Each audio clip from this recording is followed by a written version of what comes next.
I am Harrison Caldwell. I am 70 years old, and I spent my entire life building an empire from nothing just to give my family the world. I thought I knew my daughter Valerie. I thought I knew the man she married. But when you are standing alone in a foreign airport thousands of miles from home with no wallet, no passport, and no medication, the blindfold is violently ripped away. They left me there to die.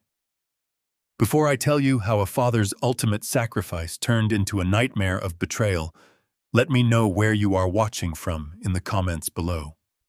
Hit like and subscribe if you believe that blood does not always mean family, and that sometimes the ones you love most are the ones holding the knife. The blinding fluorescent lights of Tokyo Narita Airport blurred into a dizzying white smear. Deafening announcements echoed from the overhead speakers in Japanese and English. It was a relentless wall of sound that made the pounding in my skull even worse. I was frantically digging through the pockets of my wool jacket. Left pocket, empty. Right pocket, empty. Inner breast pocket. Nothing. Panic, cold and sharp, began to claw at my throat. My flight to Chicago was boarding in 40 minutes. I spun around, scanning the sea of unfamiliar faces.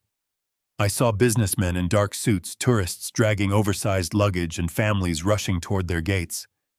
But the two faces I desperately needed were gone. My daughter Valerie and my son-in-law Damien had vanished. Moments ago, we were standing near the VIP check-in. Damien offered to hold my leather carry-on bag while I went to splash some water on my face in the restroom.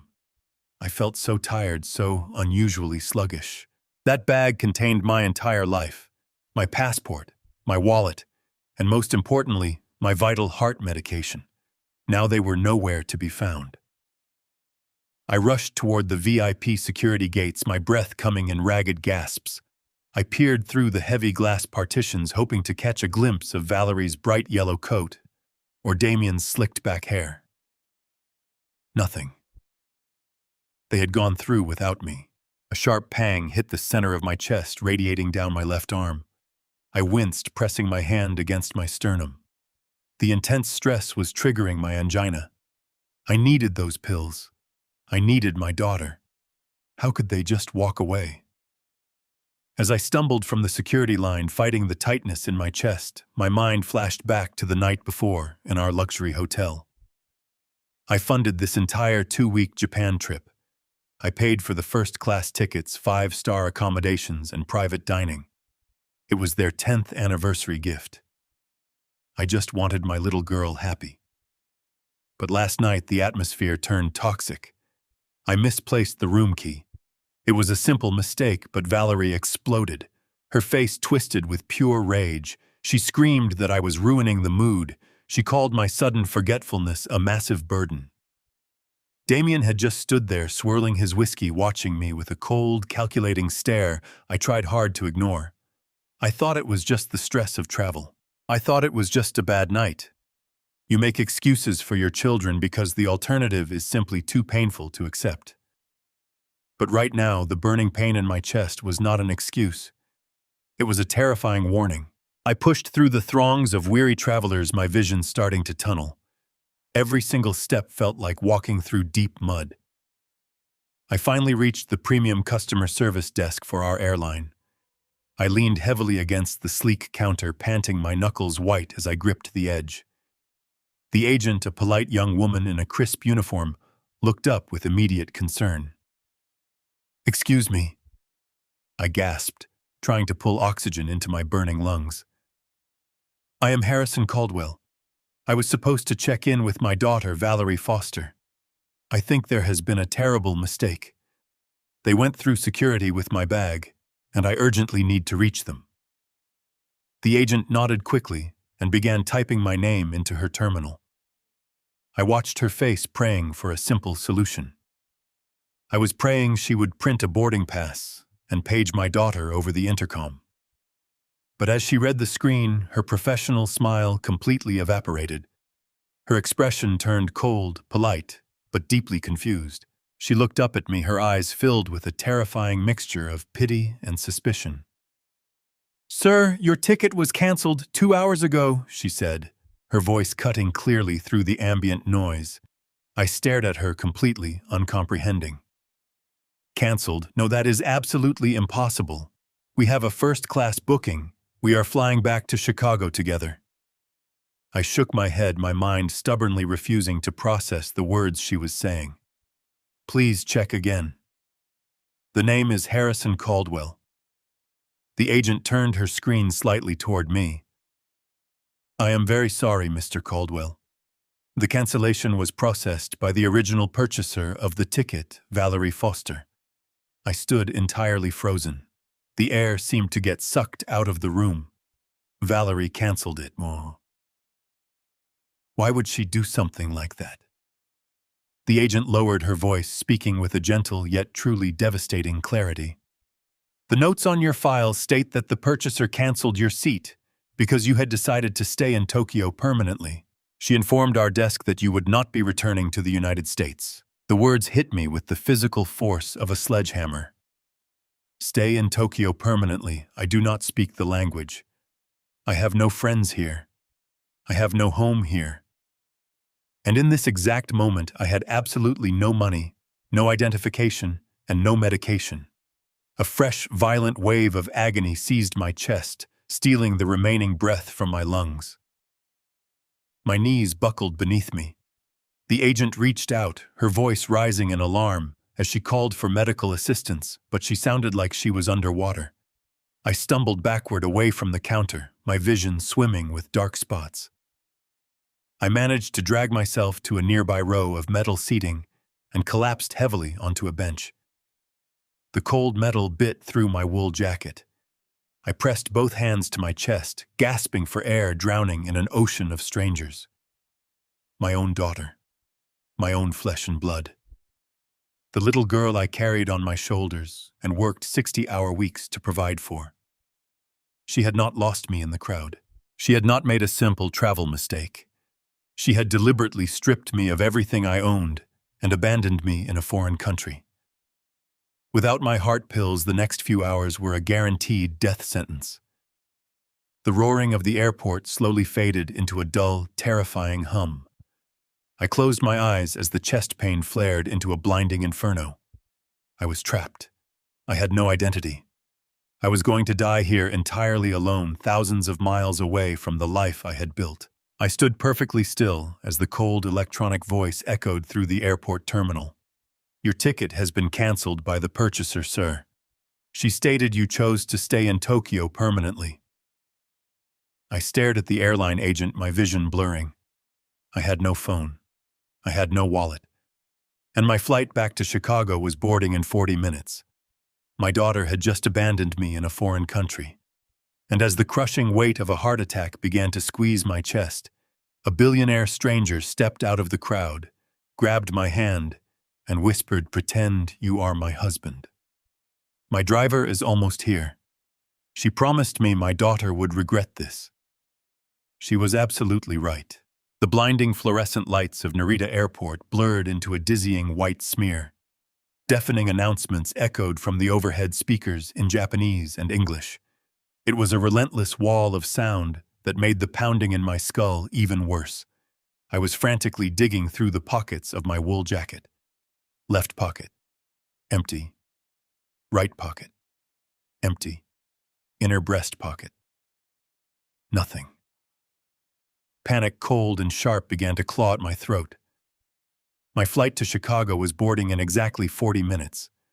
My daughter Valerie and my son-in-law Damien had vanished. Moments ago, we were standing near the VIP check-in. Damien offered to hold my leather carry-on bag while I went to splash some water on my face in the restroom. I felt so tired, so unusually sluggish lately. That bag contained my entire life, my passport, my wallet, and most importantly, my vital heart medication. Now they were nowhere to be found. I rushed toward the VIP security gates, my breath coming in ragged gasps. I peered through the heavy glass partitions, hoping to catch a glimpse of Valerie's bright yellow coat or Damien's slicked back hair. Nothing. They had gone through without me. A sharp pang hit the center of my chest, radiating down my left arm. I winced, pressing my hand tightly against my sternum. The intense stress was triggering my angina. I needed those pills. I needed my daughter. How could they just walk away? As I stumbled from the security line, fighting the tightness in my chest, my mind flashed back to the night before, in our luxury hotel. I funded this entire 2-week Japan trip. I paid for the first-class tickets, 5-star accommodations, and private dining. It was their anniversary gift. I just wanted my little girl happy.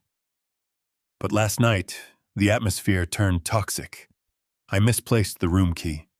It was a simple mistake, but Valerie exploded. Her face twisted with pure rage. She screamed that I was ruining the mood. She called my sudden forgetfulness a massive burden. Damien had just stood there, swirling his whiskey, watching me with a cold, calculating stare I tried hard to ignore. I thought it was just the stress of travel. I thought it was just a bad night. You make excuses for your children because the alternative is simply too painful to accept. But right now, the burning pain in my chest was not an excuse. It was a terrifying warning. I pushed through the throngs of weary travelers, my vision starting to tunnel. Every single step felt like walking through deep mud. I finally reached the premium customer service desk for our airline. I leaned heavily against the sleek counter, panting, my knuckles white as I gripped the edge. The agent, a polite young woman in a crisp uniform, looked up with immediate concern. "Excuse me," I gasped, trying to pull oxygen into my burning lungs. "I am Harrison Caldwell. I was supposed to check in with my daughter, Valerie Foster. I think there has been a terrible mistake. They went through security with my bag, and I urgently need to reach them." The agent nodded quickly and began typing my name into her terminal. I watched her face, praying for a simple solution. I was praying she would print a boarding pass and page my daughter over the intercom. But as she read the screen, her professional smile completely evaporated. Her expression turned cold, polite, but deeply confused. She looked up at me, her eyes filled with a terrifying mixture of pity and suspicion. "Sir, your ticket was canceled 2 hours ago," she said, her voice cutting clearly through the ambient noise. I stared at her, completely uncomprehending. "Canceled? No, that is absolutely impossible. We have a first-class booking. We are flying back to Chicago together." I shook my head, my mind stubbornly refusing to process the words she was saying. "Please check again. The name is Harrison Caldwell." The agent turned her screen slightly toward me. "I am very sorry, Mr. Caldwell. The cancellation was processed by the original purchaser of the ticket, Valerie Foster." I stood entirely frozen. The air seemed to get sucked out of the room. Valerie canceled it. Why would she do something like that? The agent lowered her voice, speaking with a gentle yet truly devastating clarity. "The notes on your file state that the purchaser canceled your seat because you had decided to stay in Tokyo permanently. She informed our desk that you would not be returning to the United States." The words hit me with the physical force of a sledgehammer. Stay in Tokyo permanently. I do not speak the language. I have no friends here. I have no home here. And in this exact moment, I had absolutely no money, no identification, and no medication. A fresh, violent wave of agony seized my chest, stealing the remaining breath from my lungs. My knees buckled beneath me. The agent reached out, her voice rising in alarm as she called for medical assistance, but she sounded like she was underwater. I stumbled backward away from the counter, my vision swimming with dark spots. I managed to drag myself to a nearby row of metal seating and collapsed heavily onto a bench. The cold metal bit through my wool jacket. I pressed both hands to my chest, gasping for air, drowning in an ocean of strangers. My own daughter. My own flesh and blood. The little girl I carried on my shoulders and worked 60-hour weeks to provide for. She had not lost me in the crowd. She had not made a simple travel mistake. She had deliberately stripped me of everything I owned and abandoned me in a foreign country. Without my heart pills, the next few hours were a guaranteed death sentence. The roaring of the airport slowly faded into a dull, terrifying hum. I closed my eyes as the chest pain flared into a blinding inferno. I was trapped. I had no identity. I was going to die here entirely alone, thousands of miles away from the life I had built. Then a dark shadow fell over my sweating face, and a stranger reached out to pull me back from the brink of absolute death. She leaned down, completely blocking the harsh ceiling lights above me, and whispered a single command, giving me a sudden, unexpected chance to survive this very terrible, cold, unforgiving nightmare here today. Family is a word often used to demand endless loyalty, but true family is defined by mutual respect and unwavering support during your most vulnerable moments. Blood simply connects you to relatives. It does not automatically guarantee love or compassion. When those you have sacrificed everything for choose to exploit your kindness and abandon you. In the cold, you must find the courage to walk away. Never allow the fear of isolation to keep you anchored to toxic people. Reclaiming your independence is not an act of cruelty. It is the ultimate expression of self-respect and profound personal dignity. Have you ever faced a devastating betrayal from someone you deeply trusted? How did you find the inner strength to rebuild your life? Please share your personal experience in the comments below. Do not forget to like and subscribe to our channel for more incredible and inspiring life stories today. The heavy doors of the Maybach closed, cutting off the deafening roar of the terminal. I sank into the plush leather seat, my chest heaving as the small pill dissolved under my tongue. The agonizing pressure around my heart began to recede, leaving me drenched in cold sweat, but finally able to draw a full breath. The interior was completely silent, smelling faintly of expensive cedar and polished leather. I looked at the woman sitting across from me. She poured a glass of water from a crystal decanter and handed it to me with a calm nod. My hands shook as I took the glass.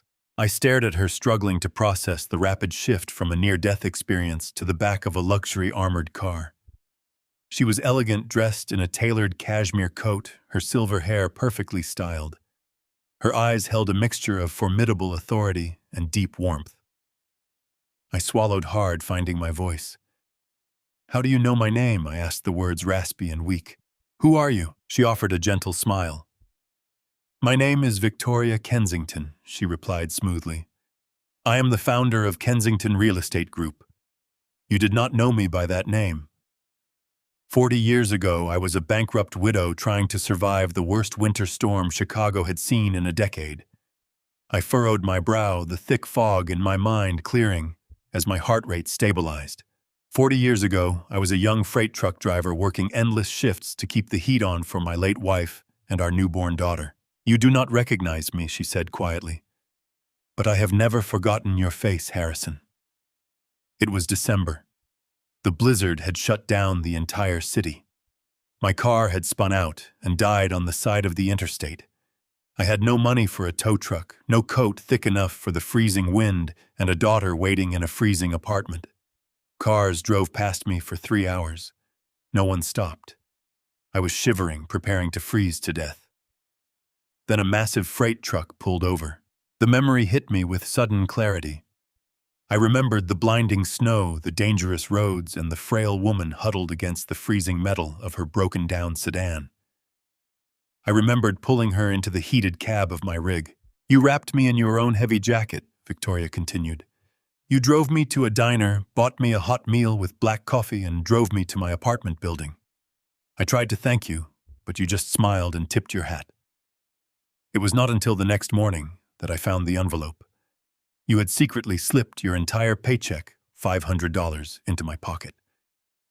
That money safely kept a roof over my head. It allowed me to start the business that became an empire." I sat back, completely stunned. I never told anyone about that money. It was my last $500, and it meant eating cheap soup for a month. Seeing her desperate state that night left me with no other choice. I did what I thought was right. "I have spent years looking for you," Victoria said. "I hired private investigators to track down the young driver from Caldwell Freight. When my security team spotted you collapsing in the terminal today, I recognized you instantly. The universe balances its scales. You saved my life that night. Today, it was my turn to return the favor. I looked down at my trembling hands. The warmth of her story was quickly overshadowed by the chilling reality of my current situation. My own daughter had just left me to die. Why would Valerie do this? I whispered, the pain in my voice undeniable. She canceled my ticket. She took my medication. Victoria's expression hardened into a mask of cold determination. She reached into her coat and retrieved a sleek satellite phone. She held it out to me. There is only one way to find out what narrative they are trying to spin, she said flatly. Call her. Let us hear the excuse. My hand shook as I took the device. I dialed Valerie's international roaming number, putting the phone on speaker so Victoria could hear. The line rang 3 times. With each ring, a naive part of my heart hoped there was a massive misunderstanding. I hoped she would answer in a panic, searching the airport for her lost father. The call connected. Dad, Valerie's voice exploded through the speaker. Oh my God, Dad, where are you? She launched into a theatrical crying fit. The sound of her sobbing was so loud, so seemingly genuine, that for a split second I almost believed her. We looked absolutely everywhere for you. We scoured the entire terminal. You wandered off again and just disappeared.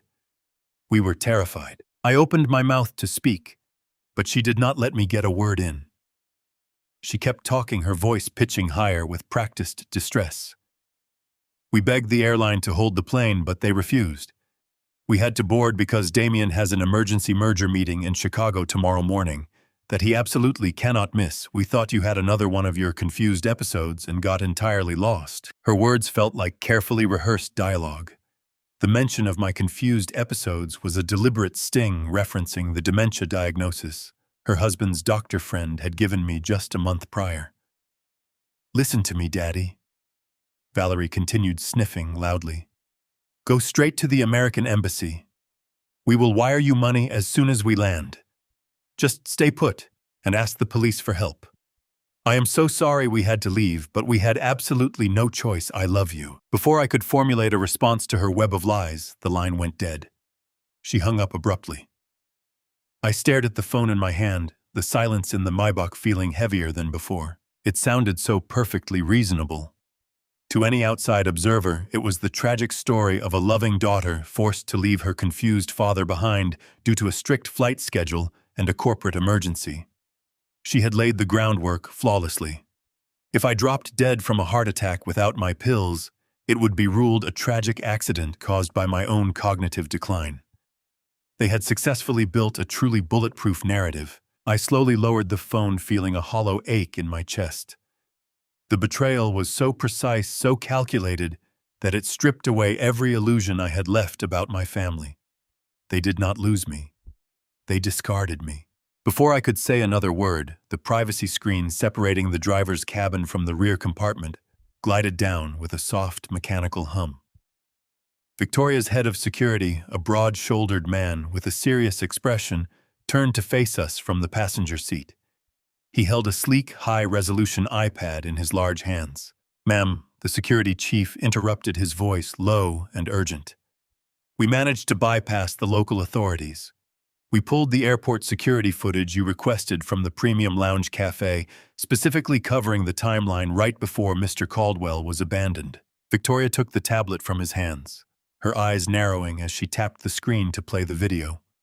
She watched it for only a few seconds before her jaw tightened.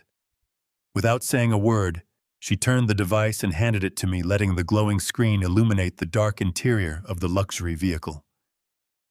Look at this, Harrison, she commanded softly. I took the tablet, bracing myself for whatever harsh truth was waiting to be revealed in the silent, grainy footage of the airport terminal. My fingers hovered over the sleek surface of the tablet. The screen cast a pale, cold glow in the darkened cabin of the Maybach. Victoria sat perfectly still across from me, her expression unreadable, allowing the heavy silence to stretch. I stared at the frozen frame of the video file. It showed the premium airport coffee shop where Valerie, Damien, and I had been sitting just over an hour ago. The familiar layout of the seating area brought a sudden wave of nausea to my stomach.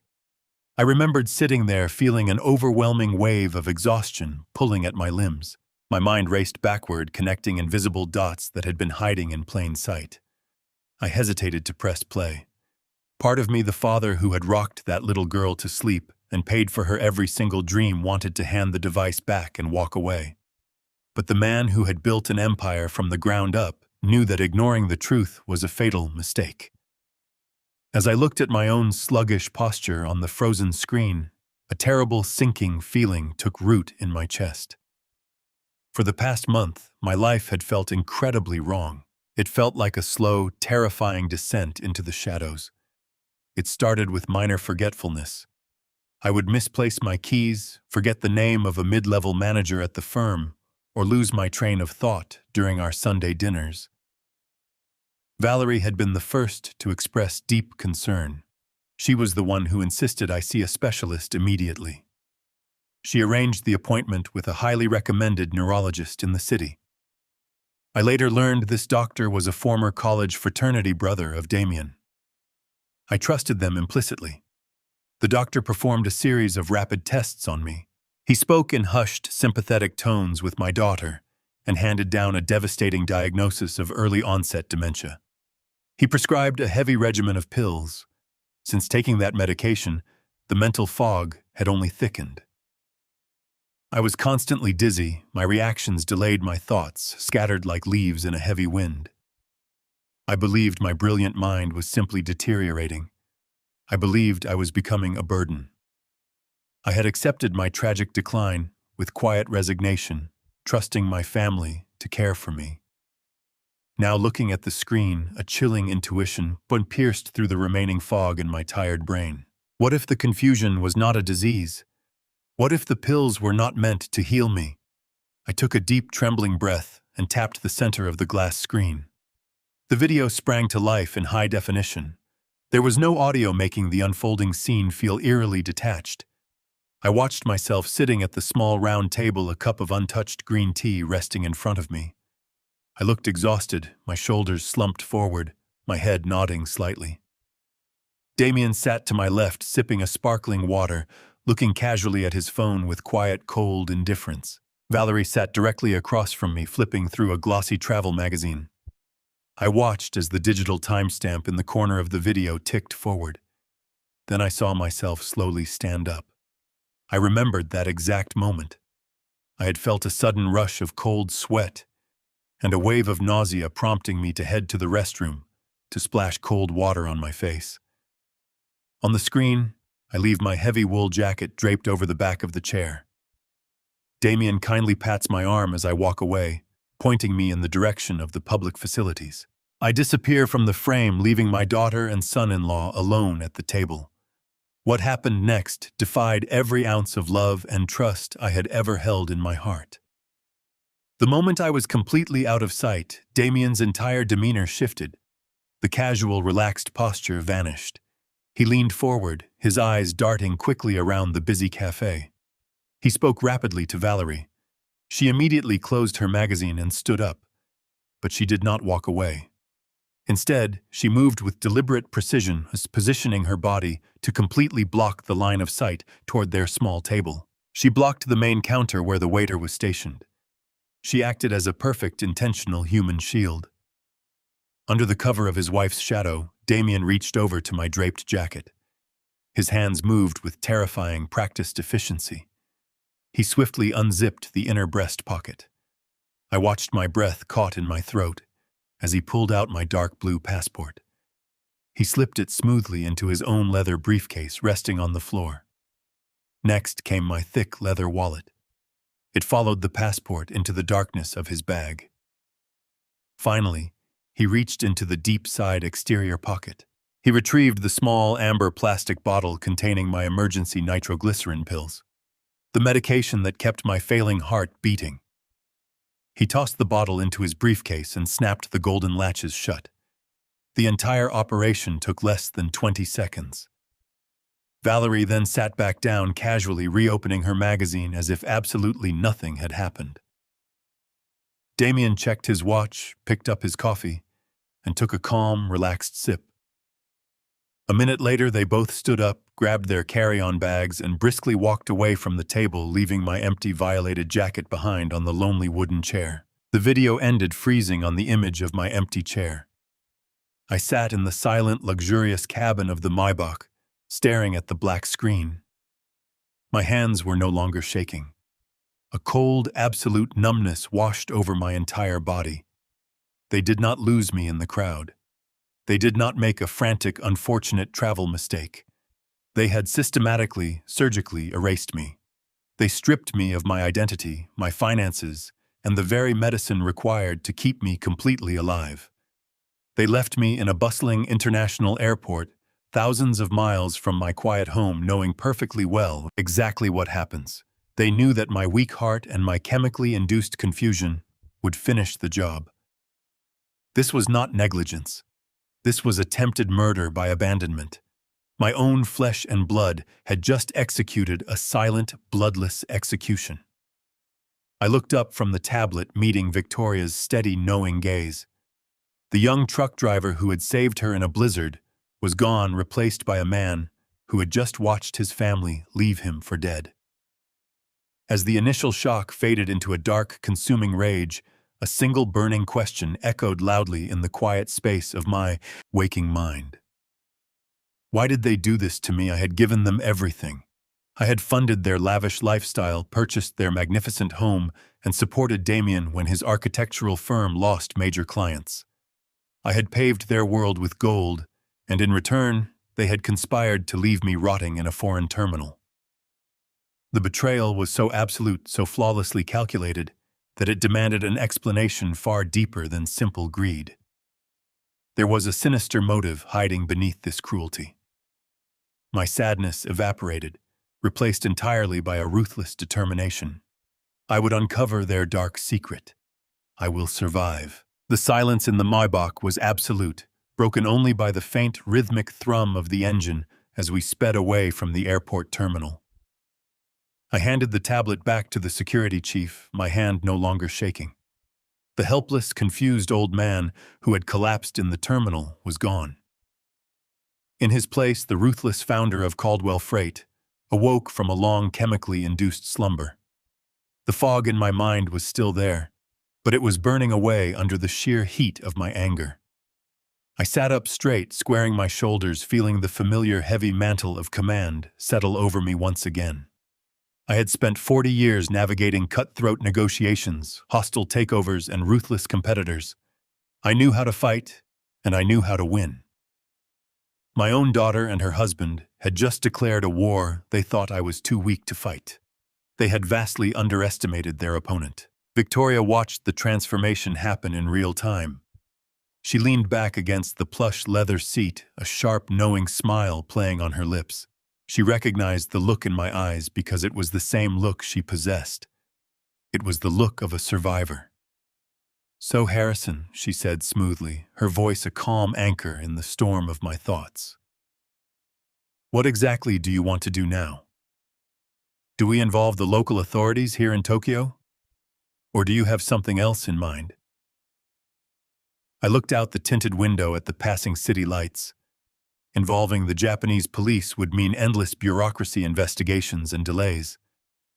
By the time I proved my identity and unraveled their lies, Valerie and Damien would have ample time to execute whatever sinister plan they had set in motion back in Chicago. I turned my gaze back to Victoria, my eyes hardening with cold, calculated resolve. "I want to beat them home," I stated firmly. Victoria did not hesitate for a single second. She tapped a button on the intercom connecting to her driver and security team. "Divert us to the private airfield immediately," she commanded. "Prepare the Gulf Stream for an immediate transcontinental departure. We are heading to Chicago." She turned back to me, her eyes gleaming with the thrill of the hunt. "My aircraft is a Gulfstream G650, she explained calmly. "It is one of the fastest civilian jets in the world. We will take the polar route, flying straight over the Arctic. It cuts hours off the standard commercial flight path. Your daughter and son-in-law are on a commercial airliner bound by strict commercial air traffic corridors and scheduled layovers. If we leave within the hour, we will touch down in Chicago at least a full hour before their flight begins its final descent. We are going to beat them to the finish line, Harrison. A profound sense of gratitude washed over me, but there was no time for emotional displays. We were racing against the clock. The Maybach accelerated smoothly, weaving through the Tokyo traffic with aggressive precision.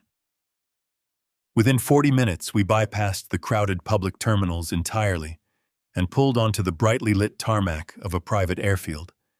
The massive, sleek jet was already fueled and waiting, its engines whining with raw power. I boarded the aircraft feeling a renewed surge of energy.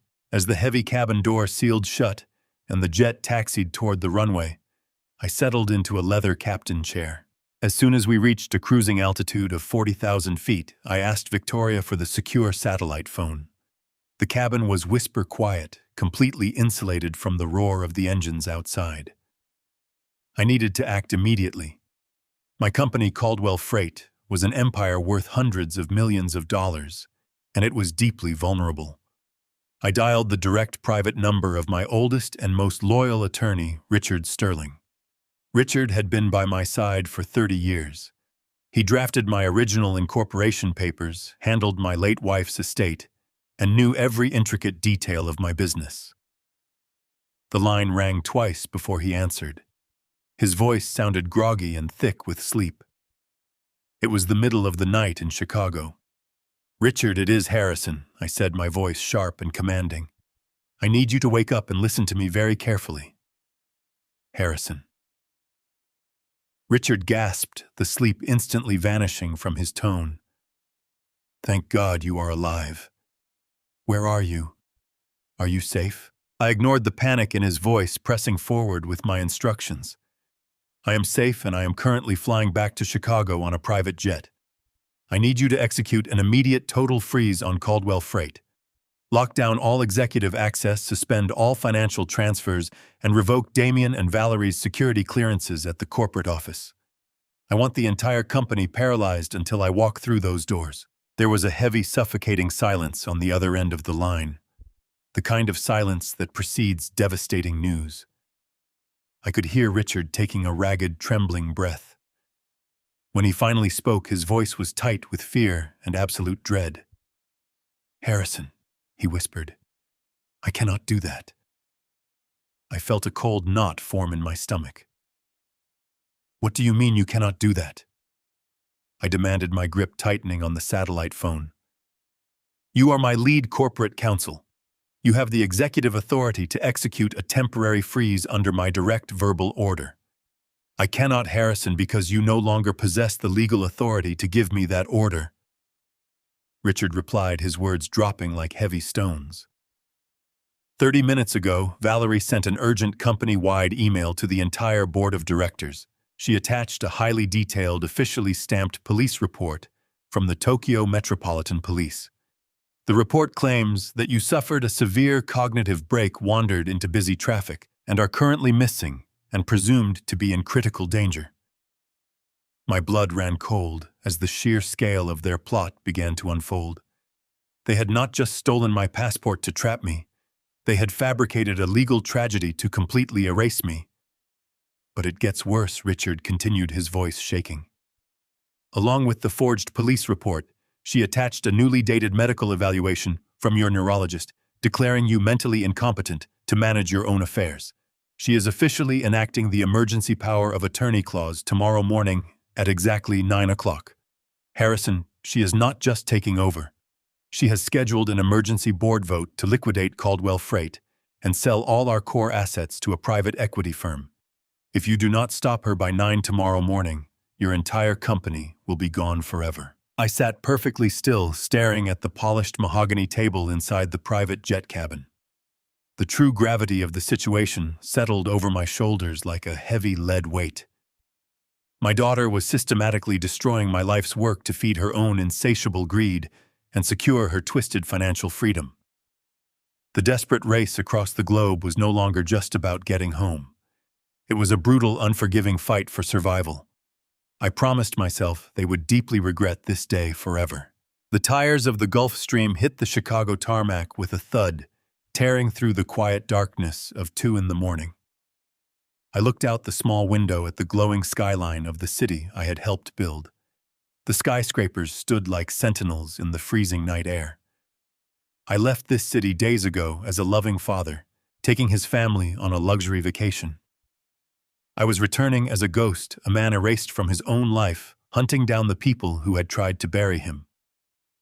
Victoria sat across from me in the cabin, her posture rigid and alert. Her security team moved with practiced efficiency as the jet came to a halt. They did not speak, but their synchronized movements told me they were entirely prepared for war. We disembarked into the biting chill of the Midwestern wind. A fleet of unmarked black SUVs was waiting on the runway. I slid into the back of the lead vehicle alongside Victoria. The convoy sped away from the airfield, navigating the expressways with aggressive speed. The rhythmic hum of the engine felt like the ticking of a massive clock. Every minute brought Valerie and Damien closer to Chicago, closer to executing their fatal blow against my company. I watched the familiar streets of my neighborhood glide past the tinted windows. The elegant houses looked peaceful and undisturbed. As we turned onto my private drive and approached my wrought iron gates, a cold knot of anxiety tightened in my stomach. The battle had arrived at my doorstep. The black SUVs came to a silent halt outside the perimeter of my estate. Victoria gave a nod, and her head of security, Marcus, stepped into the shadows. I followed closely behind him, feeling the freezing wind cut through my thin jacket. We approached the front doors of the house I purchased for my late wife, Martha, 30 years ago. I reached out, pressing my thumb against the biometric scanner mounted next to the oak frame. The panel blinked with a harsh red light. Access denied. I tried my index finger, thinking it might be a glitch. The red light flashed again, accompanied by a sharp electronic beep. They had not just stolen my passport and medication. They had locked me out of the home I paid for. The speed and ruthlessness of their plan left me breathless. They had anticipated everything, but they did not know everything about this house. I stepped back from the glowing keypad and moved toward a decorative stone planter resting near the corner of the porch. I knelt down, ignoring the sharp pain in my joints, and reached underneath the heavy stone base. My fingers brushed against a small, hidden metal panel. I pried it open, retrieving an antique mechanical override key I had installed during the initial renovations decades ago. It was an analog fail-safe that no digital system could override. I slid the cold brass key into a concealed slot beneath the modern handle. The deadbolt retracted with a solid click. I pushed the door open, stepping into the dark, silent foyer of my own home. The air inside the house felt stale and incredibly wrong. As my eyes adjusted to the darkness, I realized the full extent of their violation. The elegant foyer we meticulously decorated was a complete disaster area. Drawers from the console table were pulled out and discarded onto the polished marble floor. Piles of mail, personal documents, and financial statements were scattered everywhere. They had torn through the house with a frantic, destructive energy. My heart pounded against my ribs as I rushed down the hallway toward my private study. I threw the doors open and flipped on the brass desk lamp. The soft yellow light illuminated a scene of absolute devastation. My custom mahogany desk had been entirely cleared, the locking drawers smashed open with what looked like a crowbar. But the true horror waited in the far corner of the room. Hidden behind a false bookshelf was the 500-pound solid steel safe I shared with Martha. It was the secure vault of our entire family history. The heavy steel door was hanging open on its massive hinges. I walked toward it, my legs feeling like they were made of lead. The locking mechanism had not been guessed or forced open by amateurs. The thick titanium dial had been professionally drilled and hollowed out with industrial precision. Someone had hired a highly skilled safe cracker to gut my most private sanctuary. I dropped to my knees, staring into the dark, empty cavity of the steel box. My hands shook violently as I reached inside, finding absolutely nothing but a thin layer of metallic dust. Gone. It was all completely gone. The thick stack of untraceable bearer bonds I kept for extreme emergencies was missing. The original master deed to Caldwell Freight, the document that proved my absolute ownership of the entire empire, had vanished. But the theft that shattered my heart into a million irreparable pieces was not financial. On the bottom shelf of that safe, I had kept a small velvet box. Inside that box was Martha's diamond wedding ring, the very ring I had placed on her finger 40 years ago. It was the only physical piece of her I had left in this world. Valerie had looked me directly in the eyes at her mother's funeral and promised to cherish that ring forever. Now she had stolen it in the dead of night, like a common thief, to fund her twisted, greedy lifestyle. The sheer malice of that incredibly selfish act completely paralyzed me. I knelt on the cold floor of my ruined study, surrounded by the physical wreckage of my entire life. The sheer cruelty of their actions felt like a heavy physical blow to my chest, leaving me gasping for air. A very quiet, deliberate rustling sound pulled me from my dark thoughts. I slowly turned my head toward the hallway. Victoria's highly trained security team was moving swiftly and silently through the shadowed rooms of my mansion. They were not looking for stolen items or repairing the tremendous damage left behind by my treacherous family. They were methodically planting tiny invisible micro-cameras inside the air vents behind the crown molding and within the decorative light fixtures. Every single angle of the large living room, the main kitchen, and this private study was being perfectly covered by an unseen electronic net. They were turning my violated home into a flawless surveillance trap designed to capture every single word my enemies spoke. Marcus, the towering security chief, stepped into the doorway of the study. His face was a mask of pure, stoic professionalism. He tapped the glowing screen of his digital watch and looked directly at me. His voice was a low, urgent whisper that cut completely through the tense silence of the room. "They will be home from the airport in exactly 2 hours," he stated firmly. "We have successfully planted all the micro-cameras and established a perfectly clear remote video feed. There is nothing left for us to do here tonight. Time to go to the safe house." We slipped out through the heavy service doors of the estate, melting back into the freezing Chicago night, just as quietly as we had arrived. The unmarked black SUVs were waiting in the shadows of the tree-lined street. I sank into the leather seat, the phantom chill of my violated home still clinging to my skin. Victoria sat beside me, her posture rigid and alert, while Marcus tapped a rapid sequence of commands into his encrypted tablet. The convoy pulled away, navigating the empty expressways toward the heart of the city. We arrived at a luxury high-rise in the downtown financial district. The private elevator carried us directly to a sprawling penthouse suite that Victoria maintained for high-level corporate operations. The entire living area had been temporarily converted into a sophisticated command center. A bank of high-resolution monitors dominated the massive glass dining table, each screen glowing with a crystal-clear infrared view of my estate. The hidden micro-cameras Marcus and his team had planted were functioning flawlessly.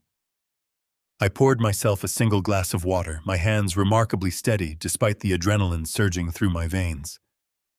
I sat in a high-backed ergonomic chair directly in front of the center monitor, my eyes locked on the digital feed of my dark, empty living room. Victoria took a seat beside me, offering a silent nod of solidarity. The hours crept by with agonizing slowness. I watched the digital clock in the corner of the screen tick past 3, then 4, then 5. The skyline outside the floor-to-ceiling windows began to turn a bruised, pale gray as dawn threatened to break over the city. I felt a heavy exhaustion pulling at my eyelids, a deep fatigue born from crossing the globe and uncovering the absolute destruction of my life. But I could not sleep. I would not allow myself to blink. At exactly 6 in the morning, a pair of headlights swept across the brick driveway of my estate on Monitor 3. The sleek outline of a private town car glided to a halt in front of the main portico. My pulse quickened, drumming a rapid, furious rhythm against my ribcage. The heavy oak front doors swung open. Valerie and Damien walked into the grand foyer, dragging their matching designer luggage behind them. I leaned closer to the glowing screen, searching my daughter's face for any sign of distress. I looked for the frantic tears, the exhaustion of a sleepless night spent worrying about a father lost in a foreign country. I searched for even a fleeting shadow of guilt or sorrow. There was absolutely nothing. In fact, she looked incredibly radiant. Valerie kicked off her expensive heels and let out a long, loud sigh of pure relief. Damien dropped his heavy leather briefcase onto the marble floor, the very same briefcase that currently held my stolen passport, my wallet, and my vital heart medication. They were not mourning a lost father. They were not frantically dialing the embassy or coordinating international search efforts. They were acting as though they had just returned from a highly successful, stress-free vacation.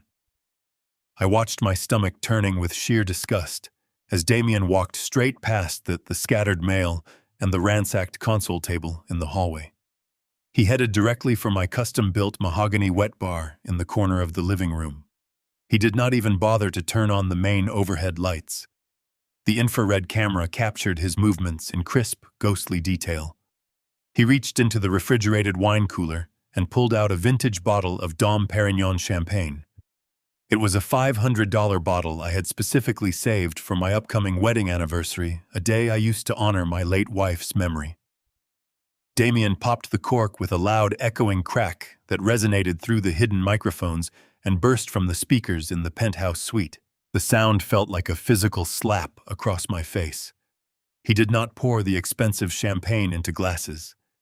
He took a long, greedy swig directly from the green glass bottle. A wide, triumphant smile spread across his face as he wiped his mouth with the back of his hand.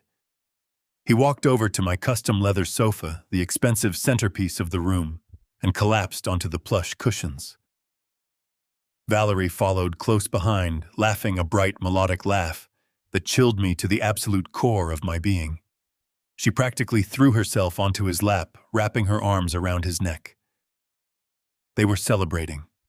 They were actively, joyously celebrating my presumed demise in the very house my endless sacrifices had provided for them. Victoria shifted slightly in her chair, her eyes narrowing as she watched the monitors. The audio feed crackled with the sound of their soft laughter and the rustle of expensive fabrics. Damien took another heavy drink from the champagne bottle before setting it down on the glass coffee table. He leaned his head back against the leather sofa, staring up at the vaulted ceiling with an expression of supreme satisfaction. "We actually did it," he said, his voice dripping with arrogance and dark amusement. "It was so much easier than I ever anticipated." Valerie rested her head against his chest, her fingers tracing idle patterns on his expensive suit jacket. "I told you he would not notice a single thing," she murmured smoothly. "He was so completely out of it by the time we reached the terminal. Those little pills your friend prescribed worked absolute miracles. He could barely walk in a straight line, let alone keep track of his precious belongings." Damien chuckled a low, cruel sound that vibrated through the penthouse speakers. By the time the American embassy finally manages to identify him as a wandering John Doe. Without his medication, the old man's weak heart will have completely given out. It is a biological certainty at this point. The stress alone will trigger a massive fatal cardiac event. Valerie nodded in agreement, a callous smirk playing on her lips. And even if by some impossible miracle he survives the shock and the cold, she added, the established dementia narrative is totally sealed. The foolish board of directors already received the forged Japanese police report, the altered medical records, and the emergency power of attorney declaration. Damien continued, his tone turning clinical and sharp. "Everything is perfectly aligned. If he somehow stumbles into an embassy raving about a stolen passport, they will just assume it is another tragic delusion from a severely sick, failing mind. We are now completely untouchable." I sat entirely frozen, my hands gripping the thick edge of the heavy glass desk so tightly that my knuckles turned completely white. The absolute depth of their calculated depravity was paralyzing. I stared at my beautiful daughter, waiting desperately for a single shred of hesitation or remorse to cross her smiling face. Instead, she leaned closer to her husband. "Good," Valerie replied, her voice cold and completely devoid of any human emotion. If he drops dead over there, the corporate life insurance policy automatically doubles. I am so very incredibly tired of waiting for my large inheritance. The words hung in the air like toxic smoke. I stared at the screen, vision blurring as numbness washed over me. My daughter, whose scraped knees I bandaged, was discussing my death as a lucrative business transaction. She was actively celebrating the acceleration of the grim process. I clutched the desk edge so tightly, my joints ached, fingernails digging into the cool surface. Beside me, Victoria remained perfectly still, her face a mask of silent fury. She offered no empty words of sympathy, knowing there was no comfort in this horrific revelation. On the monitors, Damien stretched out, resting his leather shoes on my antique coffee table. He took a long sip from the champagne bottle, catching the faint infrared glow of the hidden cameras. He swallowed loudly, letting out a deeply satisfied breath. "You know, Valerie," he said, his voice dripping with arrogance, "I really have to give credit to Gregory. He played his part flawlessly. I recognized the name immediately. Dr. Gregory Vance. He was the neurologist who handed me the devastating diagnosis of early-onset dementia a month ago. He was also Damien's former fraternity roommate, a connection framed as a lucky coincidence to secure an immediate appointment. My chest tightened as Damien continued. "I thought your father might ask for a second opinion," Damien boasted, waving his hand dismissively. But Gregory was absolutely brilliant. He pulled brain scans from a completely different patient, an 80-year-old man with advanced Alzheimer's, and swapped the digital nameplates. He sat in his pristine white coat, pointed at the shrinking frontal lobe on the light board, and looked your father in the eye to tell him his brain was deteriorating. And the old fool swallowed every single word without asking a difficult question. Valerie giggled, a piercing sound that felt like a physical assault. "He was always so terrified of losing his independent mind," she replied smoothly. "He watched his own mother fade away from severe dementia in his 20s. We knew it was his biggest fear." Gregory effortlessly tapped into that deep psychological terror. Once we planted the seed that he was becoming a massive burden to us, he folded like a cheap suit. He was so desperate to avoid causing us emotional pain that he completely accepted the fake diagnosis as absolute scientific certainty. I felt a freezing sweat break out across my wrinkled forehead. My entire reality was violently shifting, rearranging into a grotesque, inescapable nightmare. My mind was not failing me. I was not losing my cognitive faculties. I had been systematically gaslighted by the people I unconditionally loved and trusted most. They had weaponized my deepest personal trauma, exploiting my mother's tragic medical history to construct a flawless psychological trap. But the horror did not stop with fabricated brain scans. Damien set the champagne bottle down and leaned closer to his smiling wife. His voice dropped to a conspiratorial, sinister pitch. The absolute best part of Gregory's performance was the daily prescription, he muttered, a wicked grin spreading across his face. Those tiny amber plastic bottles were a stroke of undeniable genius. I held my breath, the phantom metallic taste of those bitter pills returning to coat my dry mouth. For the past agonizing month, I had dutifully swallowed those capsules every morning and evening, trusting they would drastically slow the tragic progression of my supposed disease. "Do you even know what those pills actually are?" Damien asked, barely containing his dark amusement. "They are not dementia medication. They are a highly potent cocktail of heavy industrial sedatives and severe memory-wiping antipsychotics." Gregory illegally prescribed a massive dosage designed for restraining institutionalized psychiatric patients. They were chemically engineering the exact symptoms of severe, irreversible cognitive decline. That is precisely why he was always so unbelievably dizzy, so terribly sluggish, so completely unable to finish a conversation or remember where he placed his keys. Valerie nodded slowly, her expression hardening with ruthless approval. "It worked perfectly," she agreed softly. "He was practically a walking zombie by the time we boarded the flight to Tokyo. He could barely read the illuminated departure screens in the main terminal. Damien let out a short, harsh laugh. Exactly, he said. And the absolute beauty of that specific chemical cocktail is the guaranteed collateral damage. Those heavy antipsychotics are incredibly hard on the frail human body. They rapidly cause severe, irreversible liver toxicity in older, vulnerable patients. Even if he did not drop dead from a sudden heart attack in the airport terminal today, his liver would have completely failed within the next 6 months. It was a guaranteed, flawlessly executed death sentence. We conveniently sped up the timeline by deliberately leaving him without his life-saving heart medication.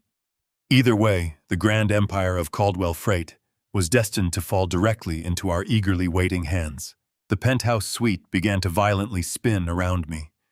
The air grew thin, thick with the suffocating weight of their monstrous confession. They had not just stolen my entire company. They had not just abandoned me in a foreign country. They had been actively, systematically poisoning my body for 30 agonizing days. Under the incredibly comforting guise of loving medical care, they had been carefully feeding me deadly toxins, destroying my mind and internal organs with calculated precision. Every dizzy spell, every horrible moment of terrifying confusion, every terrifying lapse in my memory was not a tragic symptom of an incurable disease. It was the direct, deliberate result of a vicious chemical assault engineered by my son-in-law and administered by my own daughter. A sickening memory violently forced its way to the forefront of my mind. It was a simple memory from just 2 weeks ago. I was sitting at the breakfast table in the mansion, feeling incredibly weak, tired, and profoundly depressed about my rapidly failing health. Valerie had walked into the kitchen, the bright morning sunlight, catching her seemingly innocent smile. She poured me a glass of cold water, carefully opened the amber pill bottle, and gently placed 2 toxic sedatives directly into my shaking hand. She looked at me with such immense, convincing tenderness. She gently patted my stooped shoulder, her voice incredibly soft and full of supposed devotion. "Take your medicine," she had whispered sweetly. "It is for your health, Daddy. We just want you to be around for as long as absolutely possible." The sheer, unadulterated evil of that specific memory was too much to bear. The devastating realization that she looked directly into my trusting eyes, called me Daddy, and knowingly handed me pure poison severed the final fraying thread of my sanity. The absolute betrayal cut so unimaginably deep, it bypassed my heart and struck my core. A massive wave of nausea erupted violently from the pit of my churning stomach. I threw my hands over my mouth, stumbling backward out of the ergonomic chair. I barely managed to reach the metal trash can right beside Victoria's desk before my body violently rebelled. I collapsed heavily onto my aching knees, desperately clutching the cold edges of the bin, physically vomiting as the toxic reality of my daughter's murderous deception tore my entire world apart. Bile and betrayal coated my throat. I stayed on the floor for a long moment, my chest heaving with dry sobs. A cool cloth was pressed against my neck. Victoria knelt beside me, handing me a glass of water with silent grace. I took a sip, letting the liquid wash away the sickness, though my soul remained untouched. I wiped my mouth and very slowly pulled myself up. The heavy chemical fog that had completely clouded my brain was gone, burned away by absolute fury. I refused to look away. I needed to see exactly who I was dealing with. I needed to witness the full depth of the monster I had welcomed into my family. I sank back into the ergonomic chair, my eyes locking onto the glowing screens. The luxurious living room of my mansion was still visible in the crisp infrared light, but the sickening atmosphere of celebration had abruptly evaporated. Valerie was still sitting on the leather sofa, holding her empty champagne flute, but her triumphant smile had completely vanished. She was staring at her husband with a mixture of profound annoyance and growing alarm. Damien was no longer lounging in arrogant victory. He was pacing frantically back and forth across the expensive Persian rug. His manicured hands rubbed his temples in sharp, erratic movements. His breathing was heavy, almost panicked. The sudden, drastic shift in his demeanor was jarring. Just moments ago, he was a smug executioner gloating over his perfect crime. Now he looked like a trapped animal desperately searching for an exit. Valerie set her glass down with a sharp clink. "Damien, you are making me dizzy," she snapped, her voice carrying a sharp edge of irritation. "We actually won. The old man is gone. The company is practically ours. Stop pacing and come sit down. We have to be rested for the emergency board meeting tomorrow morning." Damien stopped pacing and turned to face his wife. The infrared camera caught the sheer terror wide in his eyes. He looked absolutely ghastly, his composed, handsome features completely undone by a sudden, paralyzing fear. "We did not win anything, Val." He rasped, his voice trembling with a raw, undeniable panic. "We merely bought ourselves a temporary execution stay." I leaned closer to the monitor, my heart hammering a new rapid rhythm against my ribs. What was he talking about? They had successfully stolen my passport, my medication, and forged a flawless narrative to liquidate an empire worth hundreds of millions of dollars. They had perfectly executed a hostile, murderous takeover. Yet the man who engineered this flawless destruction was sweating through his tailored suit. Valerie stood up, her annoyance morphing into genuine concern. "What do you mean a temporary stay?" she demanded, her voice rising in pitch. "The liquidation is set for 9 tomorrow morning. The private equity firm is wiring the funds directly into our offshore accounts. We are going to be filthy rich, Damien." He let out a harsh, bitter laugh that sounded more like a dry sob. He ran a shaking hand through his perfectly styled hair, ruining the expensive cut. "There is no private equity firm, Valerie." He confessed, the words spilling out of his mouth like broken glass. "I lied to you. I lied to the board of directors.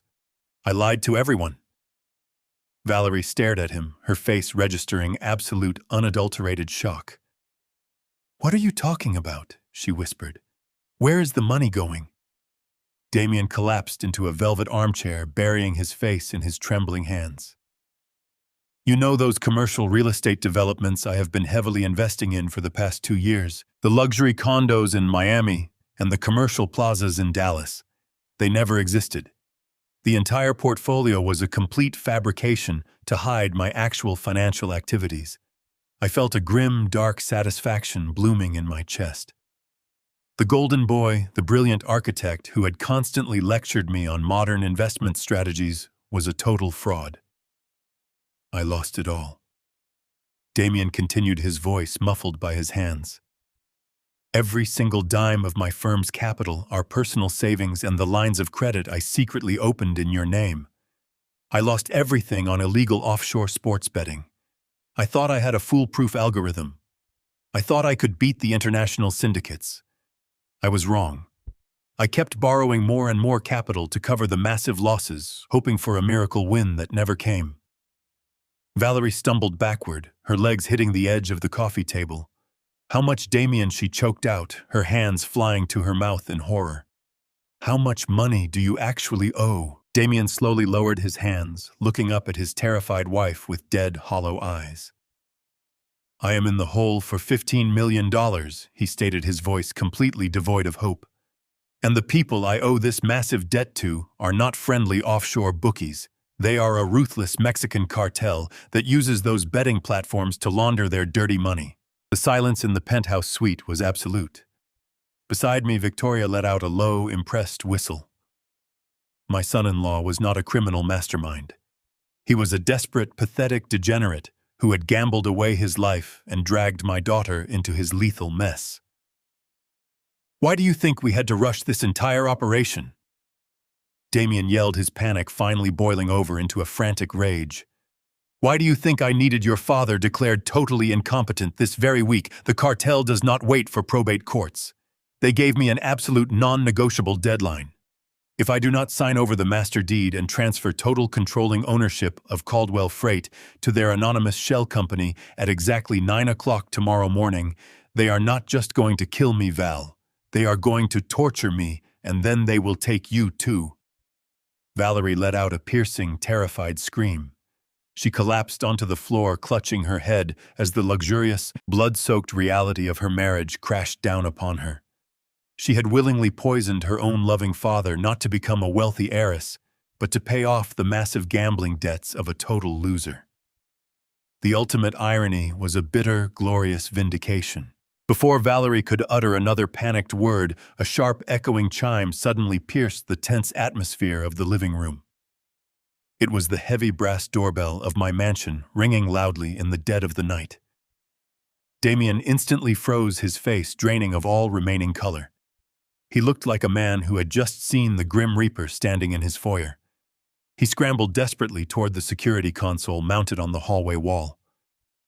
I quickly switched my focus to the exterior porch camera feed on the second monitor. Standing perfectly still under the warm glow of the porch light were two massive, broad-shouldered men dressed in immaculate dark suits. Their necks and hands were heavily covered in intricate dark tattoos that snaked above their crisp white collars. They looked like remorseless killers.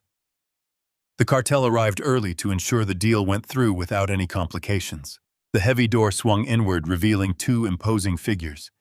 The men stepped inside without waiting, their physical presence dominating the grand foyer. From my vantage point in the downtown penthouse, watching through the infrared cameras, they looked like shadows detached from the freezing Chicago night. The lead man was tall, his shoulders stretching the fabric of his dark suit. A jagged tattoo crept up his neck. His companion was built like a heavyweight fighter, his eyes scanning the surroundings with cold, predatory indifference.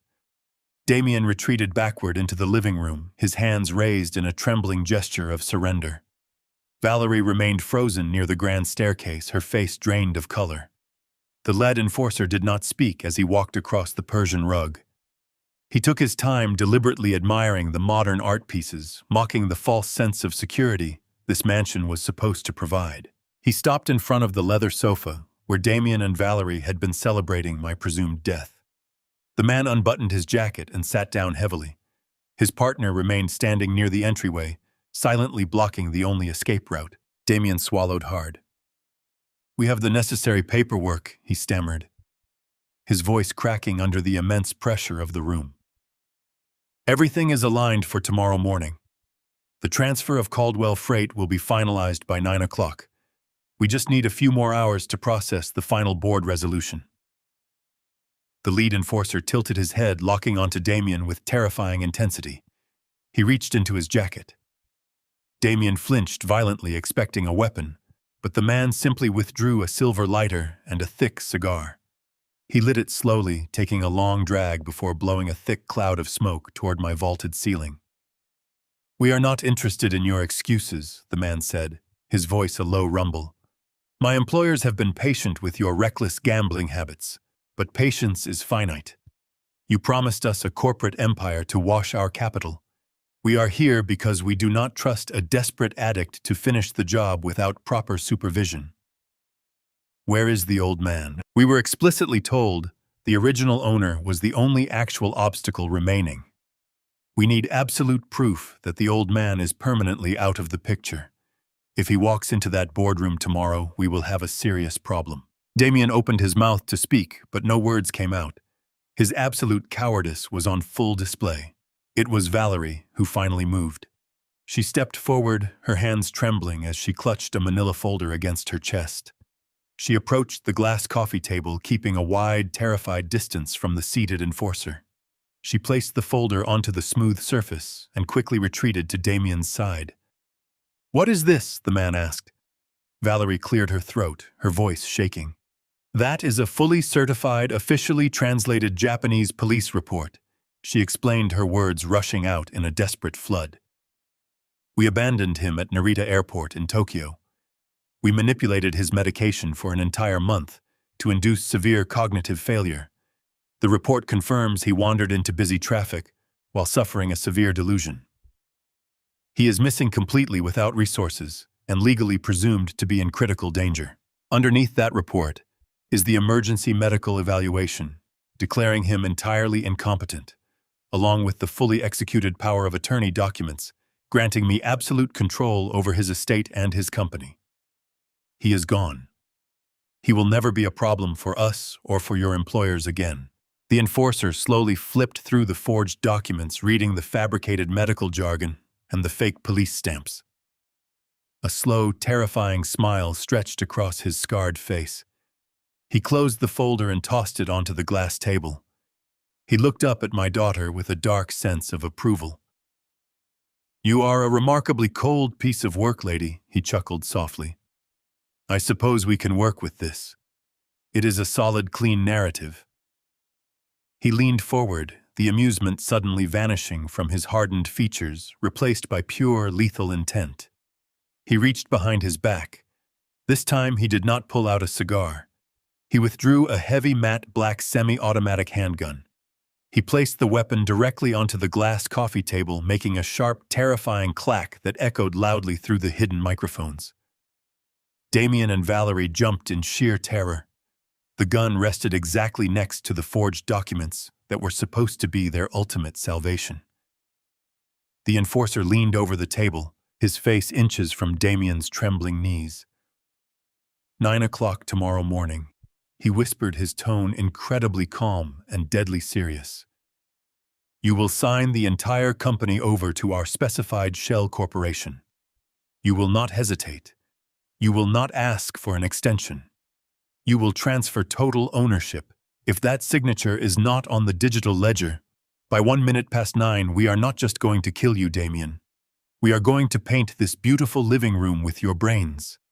And then we will take your lovely, cold-hearted wife with us to settle the remaining balance.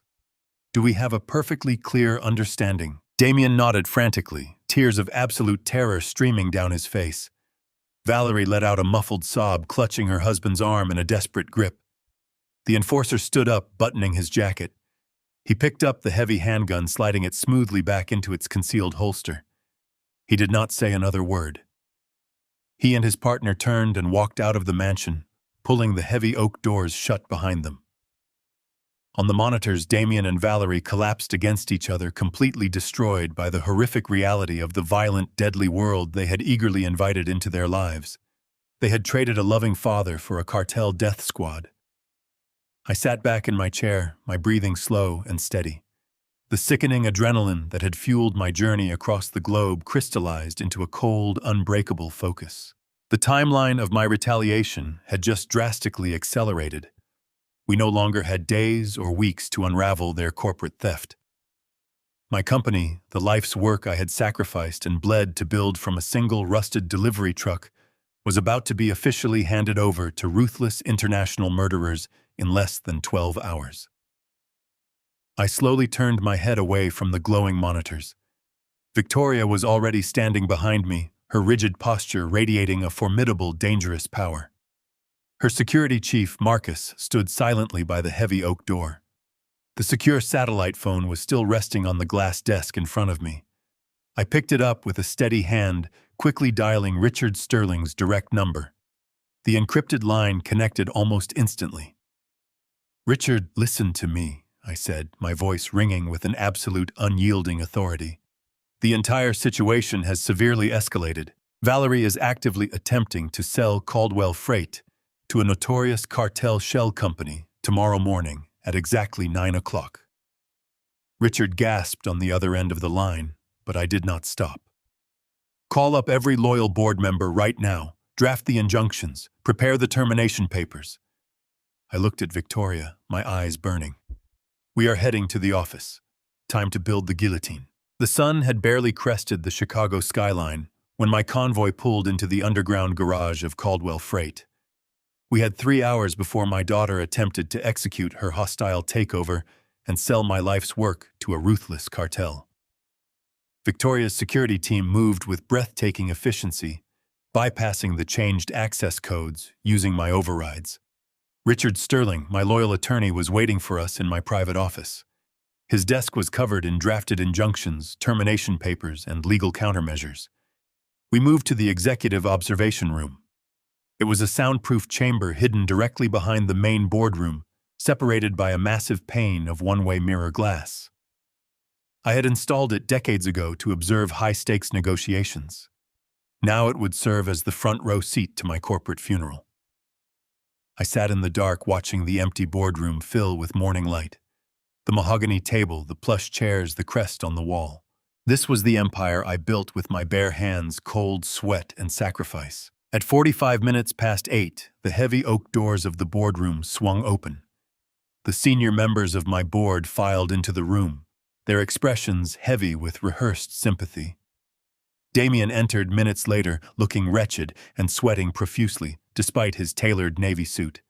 His eyes darted nervously, pausing on two unfamiliar men seated at the far end of the table.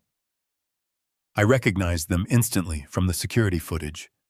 The cartel enforcers had traded casual intimidation for pristine corporate attire, their intricate neck tattoos carefully concealed behind crisp collars. They sat motionless, exuding predatory menace. They posed as corporate investors representing the anonymous shell company attempting to purchase Caldwell Freight. Damien took his seat, hands trembling slightly, as he opened his briefcase. Then Valerie walked into the room. My only daughter wore a black mourning dress entirely calculated to project the image of a grieving, devoted child. Her hair was pulled back into a severe knot. She carried a white handkerchief clutched in her hand. As she walked to the head of the table, she dabbed gracefully at the corners of her eyes, wiping away fake tears. The board members offered her sympathetic nods and warm, reassuring smiles. They bought her performance completely. She stood at the podium gripping the edges of the polished wood and looked out across the room with an expression of profound, manufactured sorrow. "Thank you all for coming on such incredibly short notice," Valerie began, her voice quivering with exactly the right amount of emotional fragility. "As you know, our family is currently facing an unimaginable nightmare. My father, Harrison Caldwell, built this magnificent company from absolutely nothing. He poured his entire heart and soul into Caldwell Freight. But tragically, over the past several months, his brilliant mind has profoundly failed him." She paused, dabbing her eyes again, letting the silence hang heavy in the air. "We took him on a vacation to Japan, hoping the rest and relaxation would help ease his severe cognitive decline. But his condition rapidly deteriorated. He suffered a massive, terrifying psychological break at Narita Airport. He wandered off into the massive crowds, deeply confused and completely without his vital medication. According to the official Tokyo police reports, he stumbled into busy city traffic. He is currently missing, completely lost in a foreign country, and the authorities presume he is in critical danger." A collective murmur of genuine sympathy rippled through the board of directors. Several members shook their heads in sorrow, entirely blind to the monstrous deception unfolding right in front of their eyes. Some even wiped away genuine tears for the man they believed was lost to madness. Valerie straightened her posture, replacing her fragile grief with a mask of brave, reluctant corporate responsibility. As his sole legal proxy and acting under the emergency power of attorney protocols enacted this morning, I must do what is absolutely best for my father and for the survival of this company. She continued, her voice gaining strength. We cannot allow Caldwell Freight to flounder without a capable leader. We must secure my father's extensive long-term medical care, and we must ensure the future of our thousands of dedicated employees. Therefore, it is with a heavy heart that I formally propose we execute an immediate sale of the company to these esteemed partners. She gestured gracefully toward the two cartel enforcers sitting at the end of the table. They represent a highly respected private equity firm willing to pay a premium for our core assets. This swift transition will protect our financial legacy and provide the liquid capital necessary to fund my father's endless international search and rescue operations. Damien nodded vigorously, desperate to push the transaction forward. He glanced nervously at the digital clock on the wall. It read 8:58. The deadline was rapidly approaching. The board members, swayed by my daughter's flawless, emotionally manipulative presentation and the promise of a highly profitable corporate buyout, offered zero resistance. The lead board member raised his hand and formally seconded the motion to approve the emergency liquidation and sale. The vote was unanimous. Valerie offered a brave, tearful smile of gratitude. She reached into her dark designer handbag and produced a thick stack of legal documents. It was the master transfer deed, the absolute surrender of my entire empire. Damien quickly slid the papers toward her, his hands visibly shaking as he pointed to the designated signature lines. The cartel enforcers leaned forward in their chairs, their cold, dead eyes locked directly on the documents. They were seconds away from legally acquiring my legacy. Valerie reached into the breast pocket of her black dress and pulled out a heavy gold fountain pen. I recognized the pen immediately. It was a vintage Mont Blanc, a cherished gift I had personally given her when she graduated from university. She uncapped the pen with a smooth, deliberate motion. She leaned over the polished mahogany table, pressing the sharp gold nib directly against the thick parchment of the transfer deed. The digital clock on the wall silently ticked over to 8:59. I stood up from my leather chair in the dark observation room. I looked at Victoria and Richard. Victoria gave me a cold, approving nod. Richard tapped a precise sequence of keys on his encrypted tablet. Suddenly, a loud, heavy electronic click echoed through the entire executive boardroom. The massive oak doors at the back of the room simultaneously locked themselves with a solid, undeniable thud. The green indicator lights above the door frames instantly turned a harsh, glowing red. The central fire alarms, the emergency exit protocols, and the external communication lines were completely and remotely disabled. Valerie froze the gold pen hovering a millimeter above the paper. Damien snapped his head toward the locked doors, absolute panic flooding his face. The two cartel enforcers slowly stood up, their hands slipping inside their tailored jackets. The trap was sprung perfectly and without hesitation. The isolated soundproof room was now completely sealed off from the rest of the outside world without any warning. It was finally time for me to step out of the dark shadows of the observation room, walk through the connecting door, and reclaim absolutely everything they had stolen. The thud of the magnetic locks engaging echoed through the boardroom. A sudden silence fell over the long table. The board of directors exchanged bewildered glances, their routine shattered by the red security lights pulsing above the oak doors. Valerie froze her pen hovering above the transfer deed. The facade of the grieving daughter began to crack, replaced by creeping confusion. Damien jerked his head toward the sealed exits, his breath catching. Before panic could erupt, the concealed access panel at the rear of the room slid open with a hum. Victoria's security team flooded into the space with precision. Marcus led the vanguard. His men did not draw weapons, but their aggressive posturing dominated the room. They flanked the doors and secured the perimeter in silence.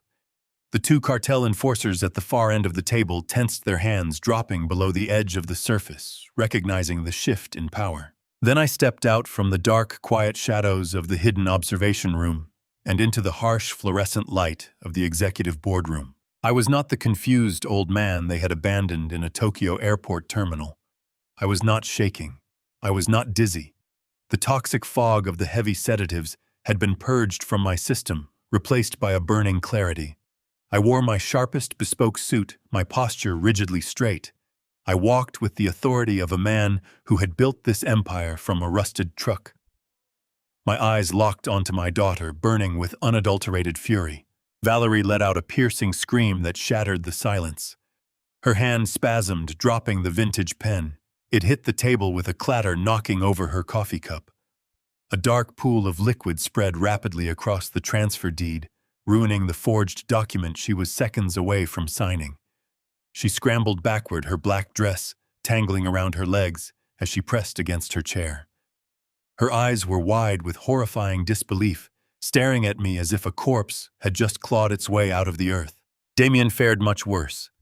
The arrogant architect of my destruction tried to stand, but his legs completely failed him. He let out a pathetic gasp, grasping blindly at the edge of the table. His sheer terror threw his balance off entirely. The heavy executive chair tipped backward, and Damien crashed violently onto the floor, his legs flailing in the air. He scrambled frantically against the baseboards, staring up at me. "Dad." Damien sputtered, his voice cracking into a desperate whine. "How are you here? You are supposed to be in Japan." The board erupted into a chaotic chorus of gasps and whispers. Men and women who had just been wiping away tears of sympathy were staring at me in bewilderment. They looked from my commanding presence to the pathetic form of my son-in-law on the floor. The constructed narrative of my dementia was disintegrating before their eyes. I did not yell. I did not raise my voice. I walked slowly and deliberately down the length of the boardroom table. Every step I took sounded incredibly loud in the suddenly quiet room. The board members instinctively pulled their chairs back, clearing a path for me, sensing the suppressed violence radiating from my every movement. I reached the head of the table, stepping over the puddle of spilled coffee, and stood directly above Damien's cowering form. A clueless old man learns how to find his way home. "Damien," I said, my voice dropping to a dangerously low, freezing pitch that carried to every corner of the room. Valerie covered her mouth with trembling hands, choking on her own frantic breaths. I turned my attention away from the pathetic man on the floor and looked directly at the stunned faces of my board of directors. These were the people entrusted to protect my legacy, the people who had almost eagerly handed it over to treacherous murderers. "My daughter just gave you a moving, tearful speech about my tragic cognitive decline," I announced, projecting my voice with absolute clarity. "She told you I lost my mind, that I was a danger to myself, and that liquidating this company was an act of profound medical necessity. Let me show you the exact nature of my medical care."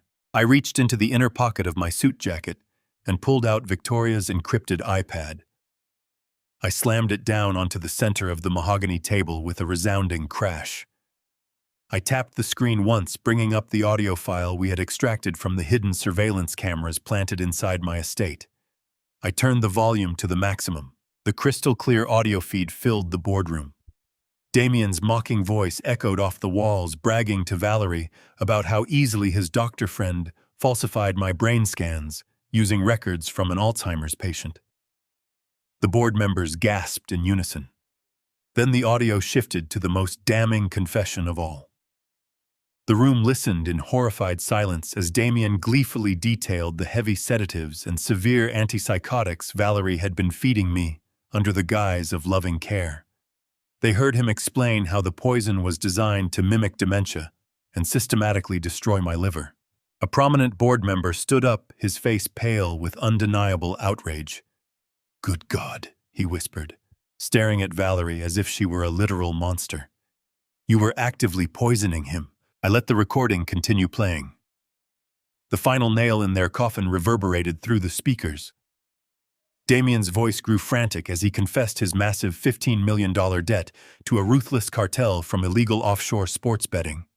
He detailed the non-negotiable ultimatum, explicitly stating that if they did not sign Caldwell Freight over to the shell company by 9 o'clock this morning, they would both be brutally murdered.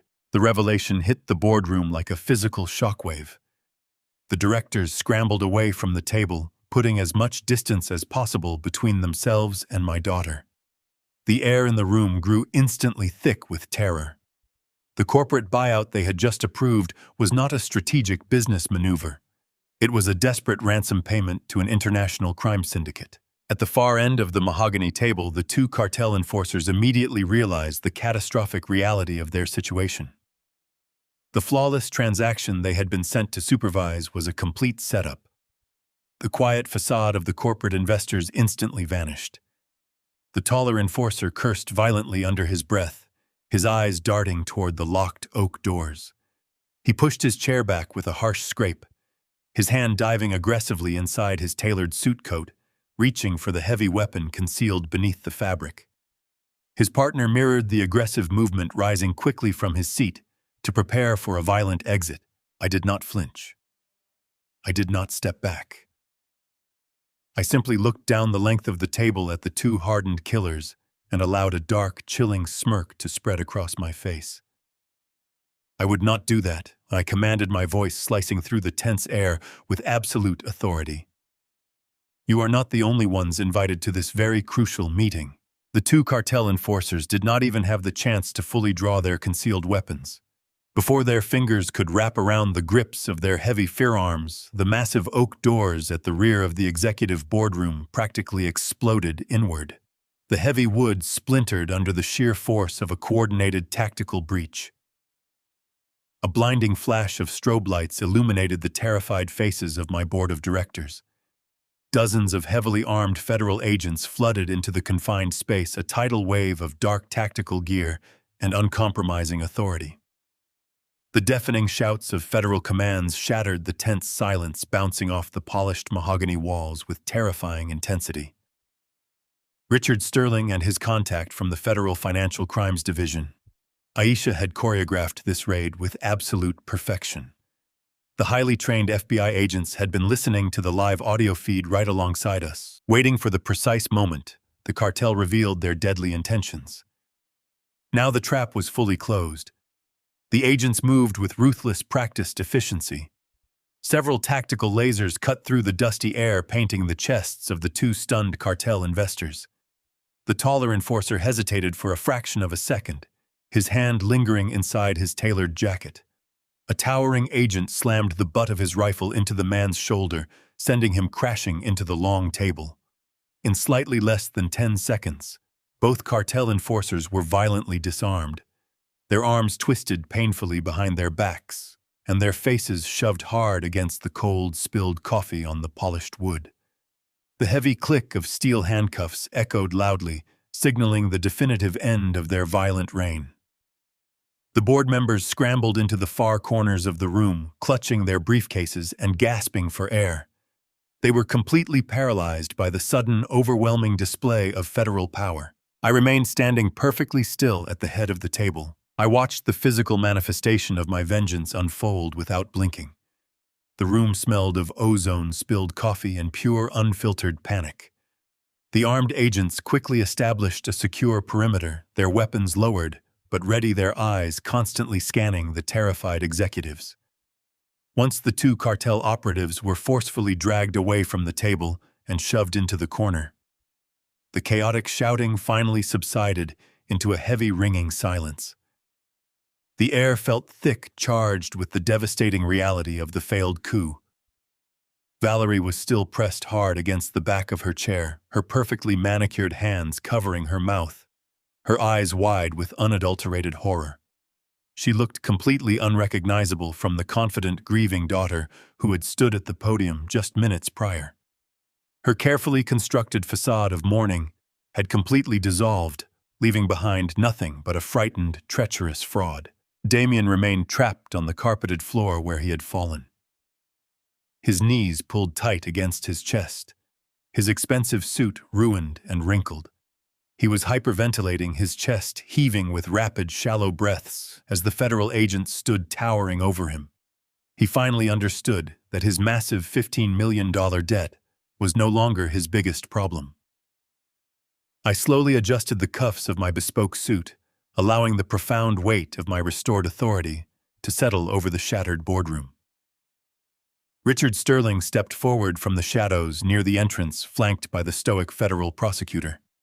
He walked down the length of the table with the calm, measured stride of a man entirely in control of the battlefield. The surviving board members parted for him instantly, recognizing the undeniable shift in corporate power. Richard stopped directly in front of Damien, looking down at the cowering man with a gaze of profound professional disgust. He reached into his leather briefcase and produced a thick red manila folder. He did not hand it to my son-in-law. Instead, he simply dropped it onto the floor right in front of Damien's trembling hands. The folder hit the carpet with a dull, heavy thud. Damien stared at it as if it were a live explosive device. "Your elaborate corporate games are permanently finished, Mr. Foster," Richard announced, his voice slicing through the quiet boardroom with surgical precision. "That document contains the official federal mandates for an immediate total asset freeze. Every single bank account connected to your name, your fraudulent offshore shell companies, and your personal investment portfolios has been completely locked down by the federal government. You currently possess absolutely nothing. You cannot access a single dime to pay your legal fees, let alone your massive gambling debts." Damien let out a pathetic, strangled whimper, his hands shaking violently as he stared at the red folder. But Richard was not finished dismantling his life. Furthermore, Richard continued, his tone absolutely relentless. "The authorities are not solely focused on your pathetic financial crimes. At this exact moment, a coordinated task force from the medical board and federal law enforcement is actively raiding the private clinic of your close personal friend, Dr. Gregory Vance. They are currently seizing all of his servers, confiscating his physical patient files, and pulling the fabricated brain scans he used to validate your horrific deception. His medical license has been permanently revoked, and he is currently being handcuffed and escorted out of his pristine lobby in full view of his wealthy clients. The brilliant, impenetrable medical conspiracy you engineered to poison your loving father-in-law and steal this magnificent company has completely collapsed. You are going to federal prison for a very, very long time. The crushing weight of Richard's words finally broke Damien completely. The arrogant, untouchable architect of my destruction shattered into a million pathetic pieces right before my eyes. He began weeping openly, tears and saliva streaming down his pale, sweat-slicked face. He scrambled onto his knees, his hands clasping together in a desperate, sickening display of total submission. He looked frantically at the stern federal agents, then at my completely stoic lawyer, and finally at me. He did not beg for forgiveness. He did not offer a single word of genuine remorse for the month of calculated chemical torture he had willingly inflicted upon me. Instead, his basic survival instinct seized complete control, stripping away any remaining illusion of marital loyalty or shared ambition. He turned his desperate, tear-filled eyes toward his wife, instantly throwing Valerie directly under the heavy wheels of federal justice. "It was not my idea," Damien screamed, his voice pitching into a hysterical high-frequency wail that echoed off the mahogany walls. "I swear to God, it was all her idea. She hated you for maintaining strict control over her trust fund. She was the one who bought the fake plane tickets to Japan. She was the one who practically begged Gregory for the strongest sedatives he could prescribe. I just wanted the gambling money, but she actually wanted you dead." Valerie stopped breathing, her hands slowly falling away from her mouth. She stared down at the weeping, pathetic creature on the floor in absolute, paralyzing horror, completely unable to process the speed of his betrayal. In a matter of seconds, the specific man she had secretly conspired with to murder me had sold her out entirely to save his own miserable life. Valerie remained frozen for a long, agonizing moment as the reality of Damien's cowardly accusation settled over the chaotic boardroom. The absolute shock on her face quickly melted away, replaced by a frantic, clawing desperation. She realized with terrifying clarity that the elegant, tearful widow act had completely failed. The beautiful black mourning dress she had so carefully selected for this grand performance was now stained with spilled coffee and the dirty reality of her own monstrous actions. She looked at the federal agents closing in, their expressions hardened against her fabricated grief. Then she looked up at me. The sheer panic in her eyes was a stark contrast to the cold, calculating woman I had watched on the surveillance feed just a few hours prior. She did not attempt to deny the horrific allegations Damien had just screamed into the room. Instead, she collapsed onto the floor, the expensive fabric of her dress pooling around her as she crawled across the polished hardwood toward my pristine leather shoes. Her hands reached out, trembling violently as she grabbed the fabric of my pant leg. The carefully pinned, severe knot of her hair came undone, dark strands falling across her tear-streaked face. She looked exactly like a terrified child, stripping away the ruthless corporate mastermind persona she had adopted to steal my life. "Daddy, please," she sobbed, her voice a raw, jagged sound that echoed through the vast executive suite. "You have to listen to me. He made me do it. Damien forced me into this entirely insane plan because of his gambling debts. He manipulated me. I love you so much. I am your little girl. You know I would never intentionally do anything to hurt you. Please, Daddy, tell them to stop. Do not let them take me away. I am still your daughter." She buried her face against my leg, her shoulders shaking with heavy, dramatic sobs. For a brief, haunting second, the familiar sound of her crying tugged at a deeply buried paternal instinct. It was the same pitch, the exact same tone she used to use when she fell and scraped her knee on the driveway, or when she woke up frightened by a severe thunderstorm in the middle of the night. But that fleeting instinct was quickly smothered by the incredibly toxic truth I had witnessed. I did not reach down to comfort her. I did not stroke her hair or offer a soft word of reassurance.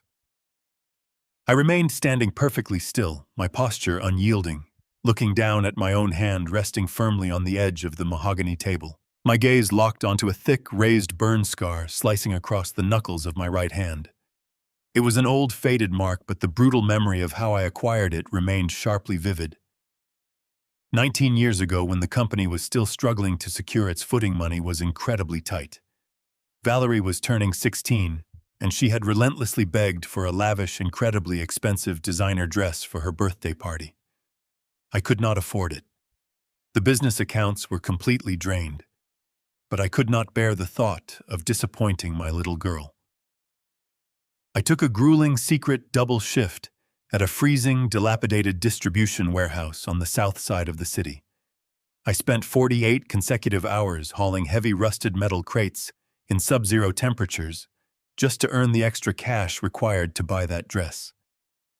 During the final hour of that brutal shift, my numb hand slipped, and a jagged piece of scorching hot exhaust pipe tore through my heavy work glove, searing my flesh to the bone. I hid the massive bandage under a formal jacket, so I could proudly hand her that beautiful, expensive gift without letting her know the immense physical price it cost me. I gave my blood, my sweat, and my very skin to ensure she never lacked for anything in this world, and this was her ultimate repayment. She took the life I had broken my back to build for her and used it to orchestrate my cruel, lonely death in a foreign land. She willingly handed me heavy liver-destroying toxins every single morning with a sweet smile, knowing exactly what those pills were doing to my failing body. The profound, sickening contrast between my endless, painful sacrifices and her absolute calculated treachery finally severed the very last emotional bond that tethered me to her. I looked down at the pathetic, weeping woman clinging desperately to my leg, and I felt absolutely nothing. No anger, no sorrow, no pity, just a vast, freezing emptiness. I slowly and deliberately pulled my leg away from her grasp, stepping backward to break all physical contact. Valerie fell forward onto her hands, her desperate pleas catching in her throat as she looked up at my cold, unforgiving face. "The girl I raised died a long time ago, Valerie," I stated, my voice echoing with a chilling, absolute finality that left no room for negotiation or mercy.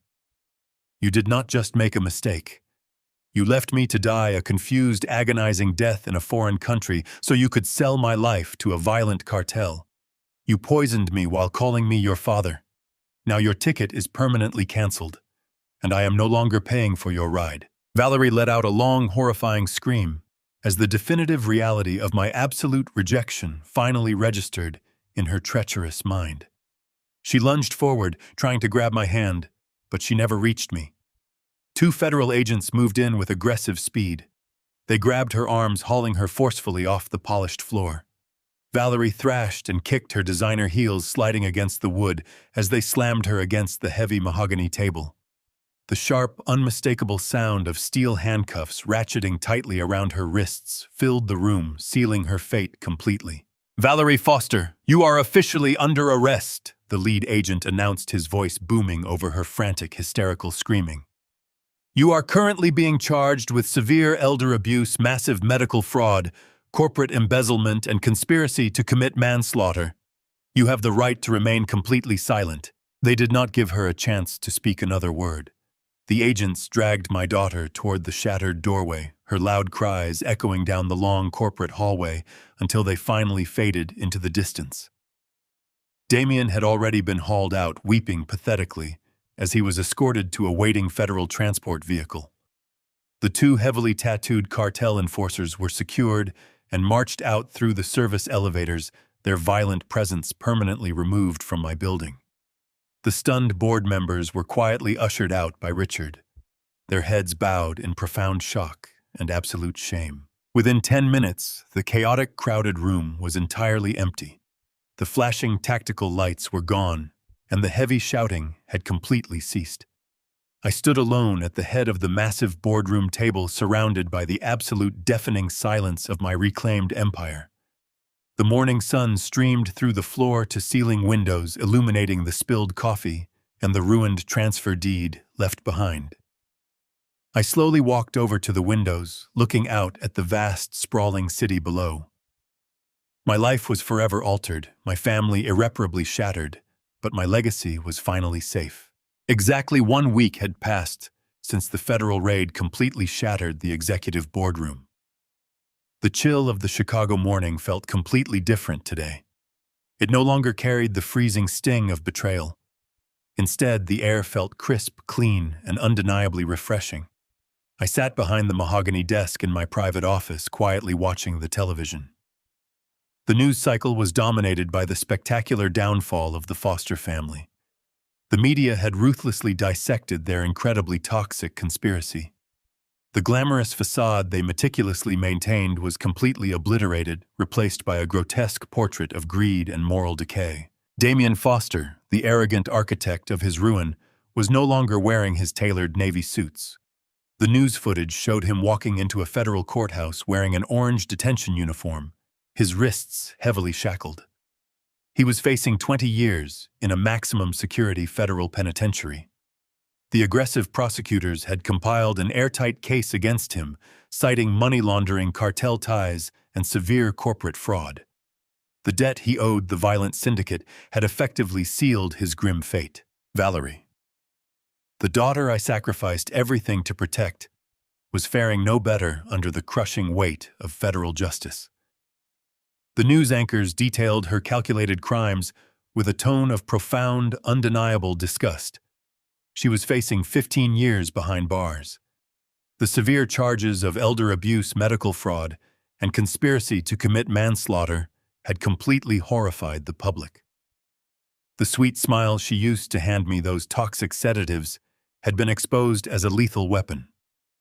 Furthermore, her accomplice, Dr. Gregory Vance, suffered a swift and merciless professional execution.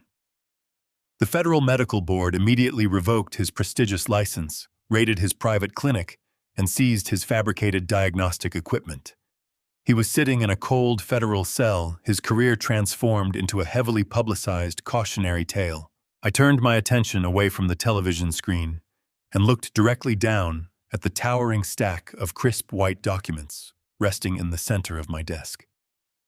They were formal termination papers, expertly drafted overnight by Richard Sterling and his relentless legal team. I reached out, picking up my heavy silver pen, feeling the cool weight of the metal against my skin.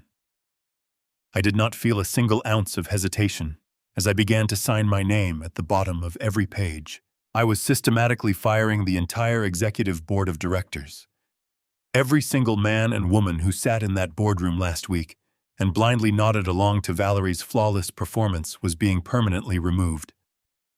When my devious daughter confidently presented them with a forged medical evaluation and a highly profitable buyout offer, they had not asked a single probing question. They had not demanded a second independent medical opinion. They simply looked at the financial figures, smiled sympathetically at the grieving daughter, and voted to liquidate my entire life's work. Their profound cowardice and greedy complacency were absolutely unforgivable. As I signed the final termination letter, a deep, heavy burden officially lifted from my aching shoulders. The toxic rot was finally excised. However, the extensive corporate purge was only the very first step in a much larger, necessary reconstruction. I pressed the intercom button on my desktop phone, instructing my loyal assistant to send in the new executive team. The heavy doors opened, and a group of 6 mid-level managers cautiously stepped into the spacious room. These were the highly dedicated, hard-working individuals operating quietly in the background, keeping the gears of the logistics empire actively turning. More importantly, these were the incredibly brave employees who actually noticed the glaring discrepancies. I looked at the assembled group, my posture relaxing into a solid stance of genuine, profound respect. During the agonizing month I was being systematically poisoned in my own home, these individuals desperately tried to raise urgent internal alarms. They had actively questioned the sudden, incredibly aggressive push to quickly secure a massive corporate buyout. They even bravely attempted to contact me directly at the estate, only to be ruthlessly blocked and completely silenced by Damien and Valerie's gatekeeping. They risked their own modest careers to protect the integrity of the company I built. I did not offer them empty corporate platitudes or generic expressions of basic gratitude. I handed each of them a pristine, freshly printed employment contract, officially promoting them to quietly fill the massive vacancies permanently left by the recently terminated board. I proudly doubled their previous salaries, graciously granted them significant equity shares, and handed them the absolute authority to help me rebuild Caldwell Freight. I quietly watched the profound shock and overwhelming gratitude immediately wash over their tired, hopeful faces. They walked into my office expecting the lingering chaos of a shattered corporate structure, but they were confidently walking out as the newly appointed leaders of a massive logistics empire. The loyalty they bravely demonstrated in the dark was now openly rewarded, as the newly appointed executives quietly filed out of the room to eagerly begin their monumental tasks. A sudden, extremely familiar presence filled the open doorway. Victoria Kensington confidently walked into my private office, her rigid posture fiercely radiating an effortless, terrifyingly calm authority. Her highly trained security chief, Marcus, stood silently in the outer hallway, a constant looming shadow of total protection. Victoria did not even bother knocking. She glided across the plush carpet, her expensive heels clicking rhythmically, and stopped directly in front of my desk. She reached into her sleek black leather briefcase and quickly pulled out a thick, professionally bound legal document. She tossed it gently onto my desk, with a casual, almost dismissive flick of her wrist. The heavy paper landed right next to the completely empty stack of signed termination letters. I looked down directly at the bold, clearly printed title page. It was an incredibly lucrative, highly detailed contract, formally outlining a massive joint venture between her vast real estate empire and my newly cleansed logistics company. The sheer financial scale of the proposed partnership was absolutely staggering. I looked up from the comprehensive legal document, silently meeting Victoria's incredibly sharp, calculating gaze. A slow, deeply amused smile spread across her elegant face, gently softening the harsh, intimidating lines of her usual stoic expression. She crossed her arms tightly over her chest, smoothly, leaning slightly forward. "Not bad for a clueless, dying old man I randomly picked up at a freezing airport terminal," she joked, her tone heavily laced with a dry, wicked sense of humor. For the first time in what definitely felt like an absolute eternity, a genuine, undeniable spark of pure joy truly ignited deep within my weary chest. The dark, suffocating shadow of Valerie's monstrous betrayal finally fractured entirely directly, allowing a bright, healing light to easily pierce through the endless gloom. I leaned back in my heavy executive chair, letting out a loud, booming laugh that freely echoed across the spacious office. It was a real, incredibly genuine laugh, completely devoid of lingering fear or sorrow. The bitter, agonizing war for my personal survival was officially over. I picked up my absolutely favorite silver pen, once more ready to confidently sign my name and beautifully begin the next truly powerful chapter of my life. The ink flowed smoothly onto the heavy parchment, officially binding my logistics network with Victoria Kensington's massive real estate holdings. That single signature represented far more than a lucrative corporate partnership. It symbolized my complete resurrection. With the immediate future of Caldwell Freight entirely secured under competent, loyal leadership, I finally possessed the necessary time to address the deeply personal wreckage my daughter had left behind. The sprawling suburban mansion, once a magnificent symbol of my hard-earned success, had become a profoundly toxic environment. Every single room felt heavily contaminated by the suffocating memory of Valerie's extremely dark betrayals. I could vividly picture her standing in the vast kitchen, smiling sweetly as she handed me a cup of tea laced with severe, mind-altering sedatives. I could hear the phantom echoes of Damien's arrogant laughter bouncing off the vaulted ceilings as they actively plotted my demise. I simply could not remain in that deeply poisoned space for another night. Within 2 weeks, I quietly listed the massive estate on the open market and sold it to an anonymous overseas investor for a significant cash sum. I did not take a single piece of furniture or a single photograph from that tainted residence. I left the heavy ghosts firmly locked inside those cold walls and walked away without an ounce of lingering regret. To secure my newfound peace, I purchased a beautiful, incredibly quiet penthouse high above the bustling city streets, featuring expansive floor-to-ceiling windows directly overlooking the pristine, shimmering expanse of Lake Michigan. The breathtaking view of the water offered a profound sense of daily tranquility that I had never genuinely experienced before. Sitting on my private balcony, feeling the cool, refreshing morning breeze coming off the lake, I finally came to a very hard, absolute emotional realization. Blood does not automatically forge a family. Shared genetics do not guarantee basic human decency or mandatory loyalty. True family is actively built through mutual respect, shared sacrifice, and unwavering support during the darkest, most terrifying moments of life. My devoted attorney, Richard Sterling, who risked his prestigious career to coordinate a dangerous federal raid, was my true family. The brave lower-level employees who desperately tried to warn me about the hostile takeover were my actual family. Victoria, a virtual stranger, who recognized a man in peril and fiercely stood by his side, had proven much more genuinely loyal in a single week than my own biological daughter had in 3 entire decades.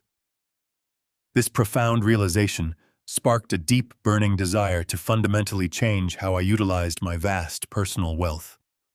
I possessed more liquid capital than I could ever reasonably spend in my remaining years, and I absolutely refused to let it sit idly in offshore accounts. I thought constantly about the sheer terror I felt when the heavy sedatives clouded my mind, making me incredibly vulnerable to those who were supposed to protect me. If a wealthy, deeply connected corporate executive like myself could actually effortlessly be so easily isolated, drugged, and nearly murdered by his own greedy flesh and blood, I could only imagine the horrific nightmares faced by ordinary defenseless seniors. I immediately summoned Richard to my new penthouse and directed him to legally establish a completely independent, heavily funded charitable organization. I took $10 million of my own private personal wealth and officially created the Martha Caldwell Elder Defense Fund, proudly naming it after my beloved late wife whose kind, protective spirit still guided me. This massive foundation was not designed to simply hand out basic brochures or offer basic, sympathetic hotline phone calls. It was a highly aggressive, deeply proactive shield for the vulnerable. We hired top-tier corporate lawyers, relentless private investigators, and highly trained security specialists. Our specific mission was to ruthlessly pursue, expose, and legally destroy any family members or fraudulent medical professionals, actively subjecting elderly individuals to severe financial exploitation or physical abuse. When a terrified senior suspected their children were secretly stealing their hard-earned savings or altering their vital medications, our elite team would immediately intervene. We provided completely free, uncompromising legal representation to quickly freeze stolen assets and entirely revoke any fraudulent medical care proxies. We deployed former federal agents to install secure surveillance systems and actively extract victims from highly dangerous, toxic environments. The Martha Caldwell Elder Defense Fund rapidly became a terrifying, undeniable force of nature against predatory relatives. Within the very first month of our active operation, we successfully dismantled 3 separate domestic abuse rings, directly saving a dozen isolated seniors from the exact same chemical torture and financial ruin that Valerie had so maliciously orchestrated against me. I poured my heart, my soul, and my endless corporate aggression into this crucial, life-saving endeavor. For the very first true time in my entire existence, I was not merely moving heavy freight across the country. I was actively delivering crucial justice to those who had been entirely forgotten by modern society. Despite this profound healing purpose, there remained one final incredibly heavy thread connecting me to the absolute darkest chapter of my life. Before I could truly move forward without ever looking back, I urgently needed to face the direct source of my deepest pain one last time. I instructed Richard to arrange a highly secure, strictly monitored visitation at the federal holding facility where Valerie was currently being securely held, awaiting her formal transfer to a maximum security penitentiary. The heavy steel doors echoed loudly as I walked down the sterile, brightly lit corridor of the prison block. I was strictly escorted into a small, windowless visitation room, divided perfectly in half by a thick pane of reinforced bulletproof glass. I sat down in the cold metal chair, my posture rigidly straight, and waited in total, suffocating silence. A few agonizing moments later, the heavy door on the completely opposite side clanked open. 2 armed federal guards firmly escorted my daughter into the extremely small, confined concrete enclosure. I watched. The severe, devastating reality of federal incarceration had already stripped away her glamorous, wealthy facade. She wore a shapeless, faded orange jumpsuit that completely swallowed her frail frame. Her dark hair was unwashed and deeply tangled, completely lacking the pristine, severe knot she had worn during her failed corporate coup. She sat down slowly, picking up the heavy black telephone receiver with visibly trembling hands. I picked up my plastic receiver, looking directly through the thick, heavily smudged glass barrier. Her dark eyes were completely red and heavily swollen, deeply hollowed out by endless nights of sheer terror and undeniable bitter regret. She opened her mouth to speak, but the pathetic, weeping apologies simply died in her dry throat. She pressed her pale, shaking hand against the cold glass, silently pleading for a single ounce of paternal mercy. I did not raise my hand to meet hers. I did not offer a comforting smile. I simply looked at her, truly observing the greedy stranger sitting across from me. She held absolutely zero power over me anymore. I slowly placed the receiver back onto the metal cradle, turned my back, and walked out, feeling an immense heavy burden lift completely away. 3 months later, the sprawling architecture of Chicago International Airport hummed with the chaotic, relentless energy of thousands of eager travelers. I stood quietly near the expansive glass windows of the International Departure Terminal, silently watching the massive commercial jets gracefully taxi across the sunlit tarmac. The severe, paralyzing anxiety that had completely consumed my fragile mind during my previous disastrous attempt to navigate an airport was entirely gone.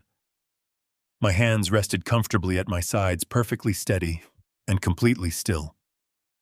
There was absolutely no lingering chemical fog clouding my restored mind, no disorienting dizziness threatening to aggressively pull me down to the polished floor, and no terrifying sense of impending doom shadowing my every single step. I felt incredibly sharp, deeply grounded, and undeniably alive. I reached slowly into the inner breast pocket of my tailored traveling suit and felt the crisp, reassuring edge of my official passport. Right beside it rested a small, highly secure pill organizer containing my actual legitimate blood pressure medication, properly prescribed by a trusted, heavily vetted physician I had personally selected. I held a premium first-class boarding pass securely in my hand. It was a tangible, undeniably powerful symbol of my absolute freedom and hard-fought victory.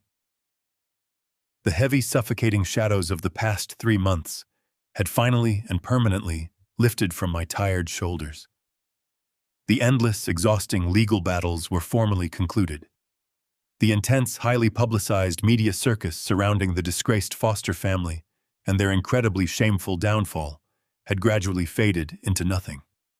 My vast logistics empire, Caldwell Freight, was currently operating with unprecedented, incredibly smooth efficiency under the brilliant, highly dedicated guidance of the newly promoted executive management team. I had completely, mercilessly purged the insidious, dangerous rot from my corporate life and my extremely private, personal world. Standing in the center of the bustling airport terminal, I did not feel like a weak man who had recently survived a horrific, coldly calculated assassination attempt. I felt like a fiercely determined man who had been completely reborn from the dark, smoldering ashes of a devastating betrayal. A warm, incredibly familiar presence suddenly settled gracefully beside me, smoothly breaking through my quiet internal reflections. Victoria Kensington confidently walked up to the towering glass window, her sharp, elegant features brilliantly illuminated by the bright morning sun. She wore a pristine, impeccably tailored beige trench coat, effortlessly projecting her usual intimidating aura of quiet, commanding authority. Without speaking a single word, she extended her elegant hand and offered me a steaming white paper cup. I took it gratefully, instantly, recognizing the rich, robust aroma of incredibly strong black coffee, completely untainted by artificially sweet syrups or bitter hidden sedatives. I took a slow, deep sip of the scalding hot liquid, letting the highly comforting, familiar warmth wash completely over me. "Ready for the real Japan trip?" she asked, her voice carrying a light, incredibly genuine tone of warm, shared amusement. Her sharp, intelligent eyes briefly scanned the busy, sprawling tarmac before returning to directly meet my calm gaze. I looked down at the dark, bitter coffee resting securely in my hand, and then looked back up at the remarkable, fiercely intelligent woman who had unexpectedly become my absolute fiercest ally and my most highly trusted corporate partner. A slow, deeply peaceful smile effortlessly spread across my weathered face. "I have never been more ready," I replied, my voice steady, deep, and entirely resolute. We turned smoothly away from the massive observation windows and began walking slowly toward our designated luxury boarding gate. Victoria and her trained security team walked discreetly but purposefully ahead of us, efficiently clearing a smooth, completely uninterrupted path through the dense, chaotic crowd of busy, distracted travelers. The long journey ahead of us was absolutely not a desperate, highly confused flight into the dark, terrifying unknown. It was a triumphant victory lap, a highly anticipated, incredibly well-deserved celebration of our monumental, undeniably hard-fought triumph over devastating, highly calculated corporate treachery. As we navigated the long, beautifully polished corridors of the massive airport terminal, I allowed myself one final, completely silent reflection on the absolute terrifying hellfire I had so recently walked through. I had lost a daughter, a profoundly painful, undeniably tragic reality that would forever leave a small, quiet ache in the absolute deepest, most heavily guarded corners of my beating heart. But the incredible, completely undeniable truth was that the loving, highly innocent little girl I fondly remembered had actually died many, many years ago, slowly but surely, replaced by a deeply greedy, absolutely unrecognizable, morally bankrupt monster, entirely willing to actively commit unspeakable, violent atrocities simply to secure a larger, highly lucrative trust fund. In finally losing that heavily toxic, incredibly dangerous illusion of a supportive family, I had miraculously, completely regained my entire life. I had successfully reclaimed my hard-earned immense dignity, successfully restored my absolute physical strength, and completely secured my massive, highly profitable corporate legacy for the foreseeable future. I had truly learned through the absolute most agonizing, deeply terrifying trial imaginable that shared blood may automatically give you basic biological relatives, but only unwavering, fierce loyalty, deep mutual respect, and heavily shared, incredibly difficult trials can truly build a real, enduring, and completely unbreakable family. When the very people you selflessly sacrificed your entire incredibly demanding existence for coldly attempt to actively use your profound, unconditional love as a literal dangerous weapon against you, the absolute most profound, powerfully liberating act of true self-respect is to definitively, permanently sever those highly poisoned, toxic ties without a single fleeting ounce of lingering hesitation. You must never, ever let the paralyzing, suffocating fear of being completely alone tragically trap you in an endless, deeply destructive, violently consuming cycle of profound emotional and dangerous physical abuse. True, undeniable strength is absolutely not about silently, painfully enduring horrific, deeply calculated betrayal for the meaningless sake of maintaining a pleasant, totally fabricated outward appearance. True, incredibly immense strength is having the absolute, totally uncompromising courage to strike a match, completely burn the highly poisoned, deeply toxic bridge entirely to the ground, aggressively. Reclaim your absolute, deeply undeniable self-worth and aggressively rebuild your entire magnificent life on a beautifully solid, completely unbreakable foundation of undeniable hard truth and truly unshakable, profound, personal dignity. I am no longer simply a man surviving the relentless, brutal storms that incredibly selfish people actively choose to violently create. I am now the untouchable master of my own magnificent destiny, firmly gripping the absolute steering wheel of my beautifully reclaimed existence. Every single breath I take today is a powerful, beautiful testament to my personal hard-fought survival against impossible, deeply overwhelming odds, moving continuously forward. Have you ever deeply experienced a shocking, completely devastating, incredibly life-altering betrayal from someone you implicitly, unconditionally trusted with your very life? How did you eventually find the immense, entirely necessary internal strength to aggressively fight back and successfully reclaim your highly precious internal peace? Please share your highly personal, incredibly powerful story in the comments section down below. Do not forget to gently hit the like button and actively subscribe to the channel for more incredible, truly life-changing stories.